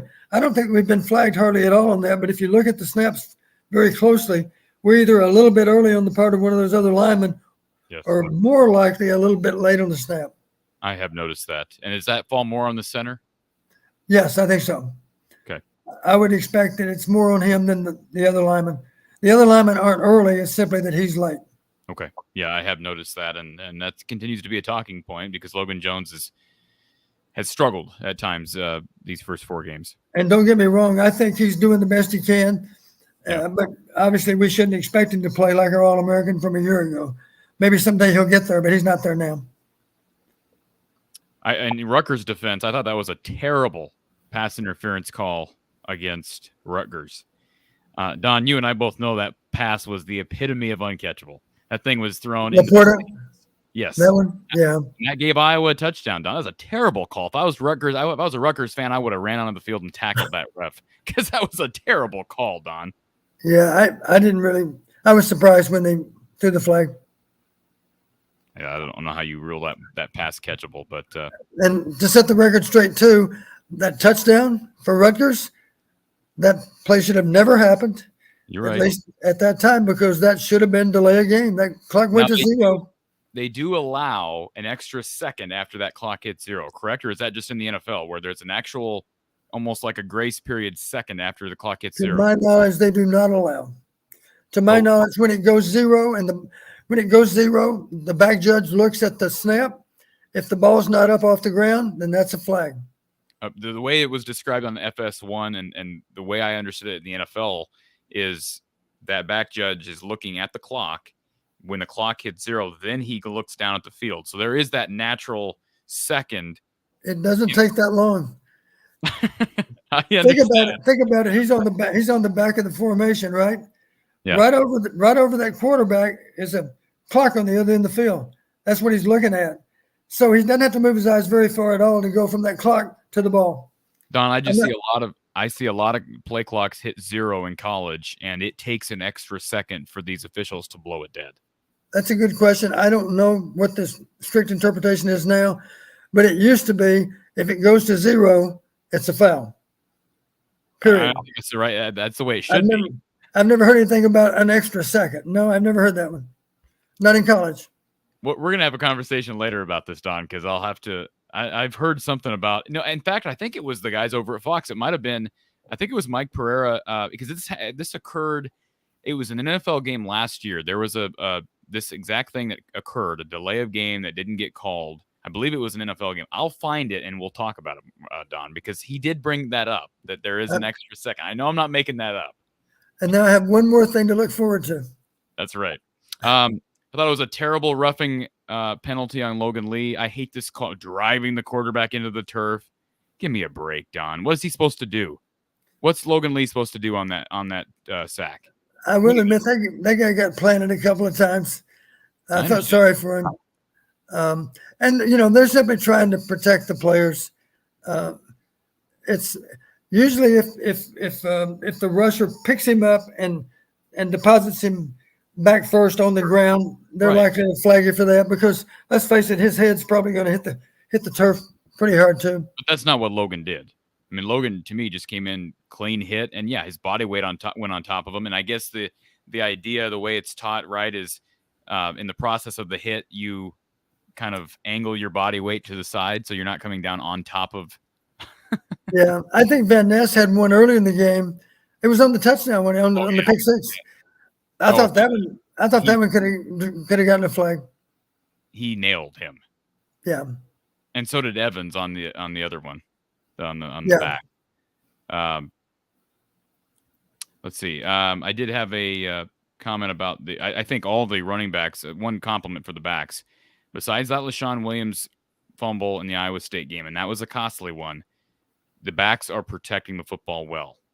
And I give Caleb Johnson credit as a true freshman. That's been impressive. And I do have a note on that pancake. Go back, Don. Fourth quarter, 3rd and long. I believe it was a screenplay left. The score was 24-10 at the time. Iowa converts the long first down. I think that was their one 3rd down conversion in the entire game. I believe it came in the 4th quarter. Brody Brecht had a heck of a pancake block on that left side, and that looked good from a big kid in Brody Brecht, who could maybe be the next Brandon Smith type X. And let's give Spencer credit for recognizing that nobody picked up the back on the swing. He had a free rusher in his face. He calmly lofted the ball over to our back and, of course, picked up that first down. At that point, Go ahead, Don. I was going to say, at that point, I guess you were telling me we were 0 for 8 until that point?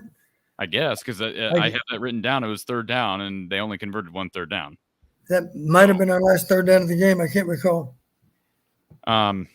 Okay. I have one more note. It has nothing to do with the Iowa game. Did you catch? I know you probably didn't because you were working. Did you see the replay of Maryland, Michigan? I thought you were going to ask me about Auburn and Mizzou. You saw that one, didn't you? Yeah, I didn't watch that overtime game. Wait until you see it. Okay. Well, let me tell you what happened in the Maryland-Michigan game. So, as you know, Michael Locksley, I don't think real highly of Michael Locksley. I got some pushback yesterday. Somebody's defending him. He does not have a good head coaching record. I know New Mexico is a tough place to play, but he simply does not. And one of my big things with Maryland is over the years they've had good skill position players. They do produce explosive plays. Your analytics have proven that. Yep. But oftentimes they get blown out in big games, like the Iowa game last year, because they're not always as disciplined. I will say this: Talia Tagovailoa was pretty darn good throughout all of last year, minus the Iowa game. Yesterday, I don't know if he was pulled because of an injury or because of performance, but the backup quarterback came in and was actually playing well. They scored to make it 25-34. 25-34, Don. Now, you tell me from a coach's perspective. You're the head coach. It's 25-34. Are you sending out your field goal team or are you sending out your offense for a 2-point conversion? You should kick it. 1 minute to go. 1 minute to go. You should kick it because if you fail, you have no chance. They went for it, Don. And they converted. They converted. Yeah. But explain to me the logic. Who is telling Michael Locksley to go for it? Why would you? I just don't get that. Well, let's face it. Before that touchdown, correct me if I'm wrong, they were down. What was the score before? 34-20? No. No, 34-19. 34-19. So now it's 34-25. You should kick it. You're going to need a 2-point play, but why wouldn't you? Why wouldn't if you fail, the game's over? Think of it that way. Right. Don't play yourself out of the game. Iowa did that. Keep the pressure on Michigan. Keep the pressure on Michigan. Kick it to make it an 8-point game. Now the pressure's still on Michigan because you can still put the game in overtime. Iowa did that in 2017 against Purdue. Iowa scored a touchdown, went for 2, didn't get it, and the game was over. Right. The game was over. It didn't matter if you recovered the onside kick or not. The game was over. And I just don't understand. It worked out. But that's another perfect example of just because something works out doesn't mean it was the right decision. Maybe Locksley would say this. I went for 2 then, knowing that would put me down by 7. And I realized if I failed, it would be a 2-score game and we have no chance. On the other hand, if we convert and we're down by 7 and we're lucky enough to get the onside kick and go score again, I'm going for 2. Okay. Because I don't want to play for overtime. That's the only way you could justify it. Okay.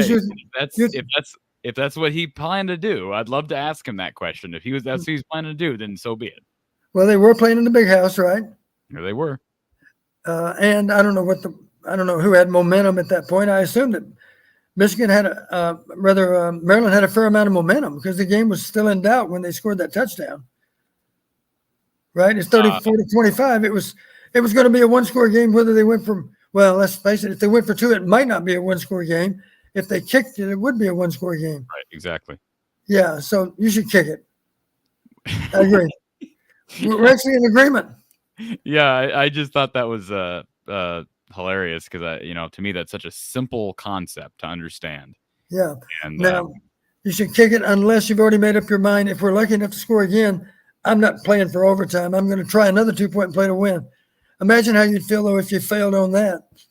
I tell you, Don, that backup quarterback for Maryland looked pretty darn good. I mean, to come in there, having not played, he was a transfer from Wake, and he comes in there and in the big house and brought them back to a position where they recovered an onside kick. Yeah, they got a shot. They got to get a shot to go down and win the game. I was impressed with Maryland. Let me ask you this. Were you pleasantly surprised that Michigan might not be as dominant as you remember?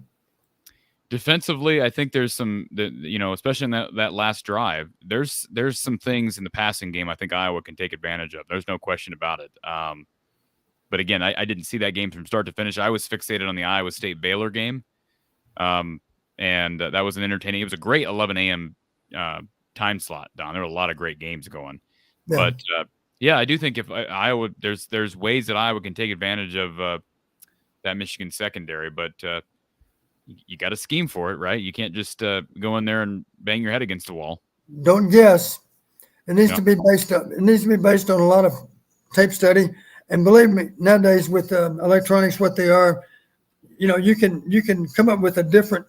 You can isolate on just plays by formation. You can look at play after play after play, the exact same formation, And here's how they defended that formation 3 weeks ago, 2 weeks ago, 1 week ago. If it's been the same all the way through, with confidence, you should be able to predict how they're going to line up against you. That same formation is probably going to produce that same alignment on defense, which gives you a chance to scheme them because you know how they're going to be lined up. Right. All right, folks. Appreciate everybody being here. A reminder, if you want to become a premium subscriber here to the channel, click the join button. If you're visiting the From the Hawkeye of the Storm channel, please subscribe if you've not already done so. Consider joining. And then also, if you're interested in sponsoring the show, email me from the eye of the storm at outlook.com. You can also donate in the link or one of the 3 links in the description below. Venmo, Cash App, PayPal, all available for donations. And of course, again, I mentioned it, but subscription and at the minimum, hitting the like button. Those 2 things are totally free. It takes very little to no effort. It does help us in the algorithm. And a reminder that I am on Twitter, at From the Hawkeye on Twitter, or you can like our page on Facebook, which I've not done a good job growing, but From the Hawkeye of the Storm on Facebook. And of course, Iowa, Michigan next week at 11 a.m. It's a big noon game. Are you going to be down there yelling and screaming with Reggie Bush and Matt Leinart and the Big E, Etor, whatever his name is? Are you going to be down there? No. But I promise you this, I'll be in my seats. We'll be in our seats long before the game starts. And I would encourage the fans, knock off the tailgating a little bit early so you can be in your seats for the 11 a.m. kick. It's critical that we get off to a good start. And the only way to do that is to have all those 70,000 seats occupied. All right, folks, 2 reminders before we go. Every Tuesday at 4:30 over at Iowa Football at the Voice of College Football, that YouTube channel, which is a corroboration with myself and or collaboration, I should say, with myself and Mark Rogers, the Voice of College Football. Every Tuesday, it's Iowa Live, and we're going to have a good time this week talking Michigan. There's an endearment between me and Michigan fans, Don. I really can't put it into words. So that should be a fun one. And then on Wednesday evening, right here from the Hawkeye of the Storm, exclusively on From the Hawkeye of the Storm, it's a live edition of Hawkeye Hangout, taking your calls, me and you talking, and you'll also be able to join by StreamYard if you so choose. Wednesday the 28th, this coming Wednesday, 9 p.m. Central Time.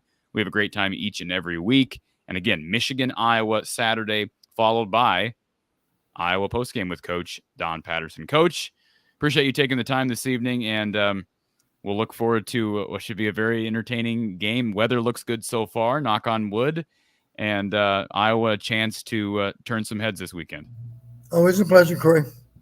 For Coach Don Patterson, I'm Corey Bratta from the Hawkeye of the Storm and Iowa football at the Voice of College Football. We'll talk to you soon.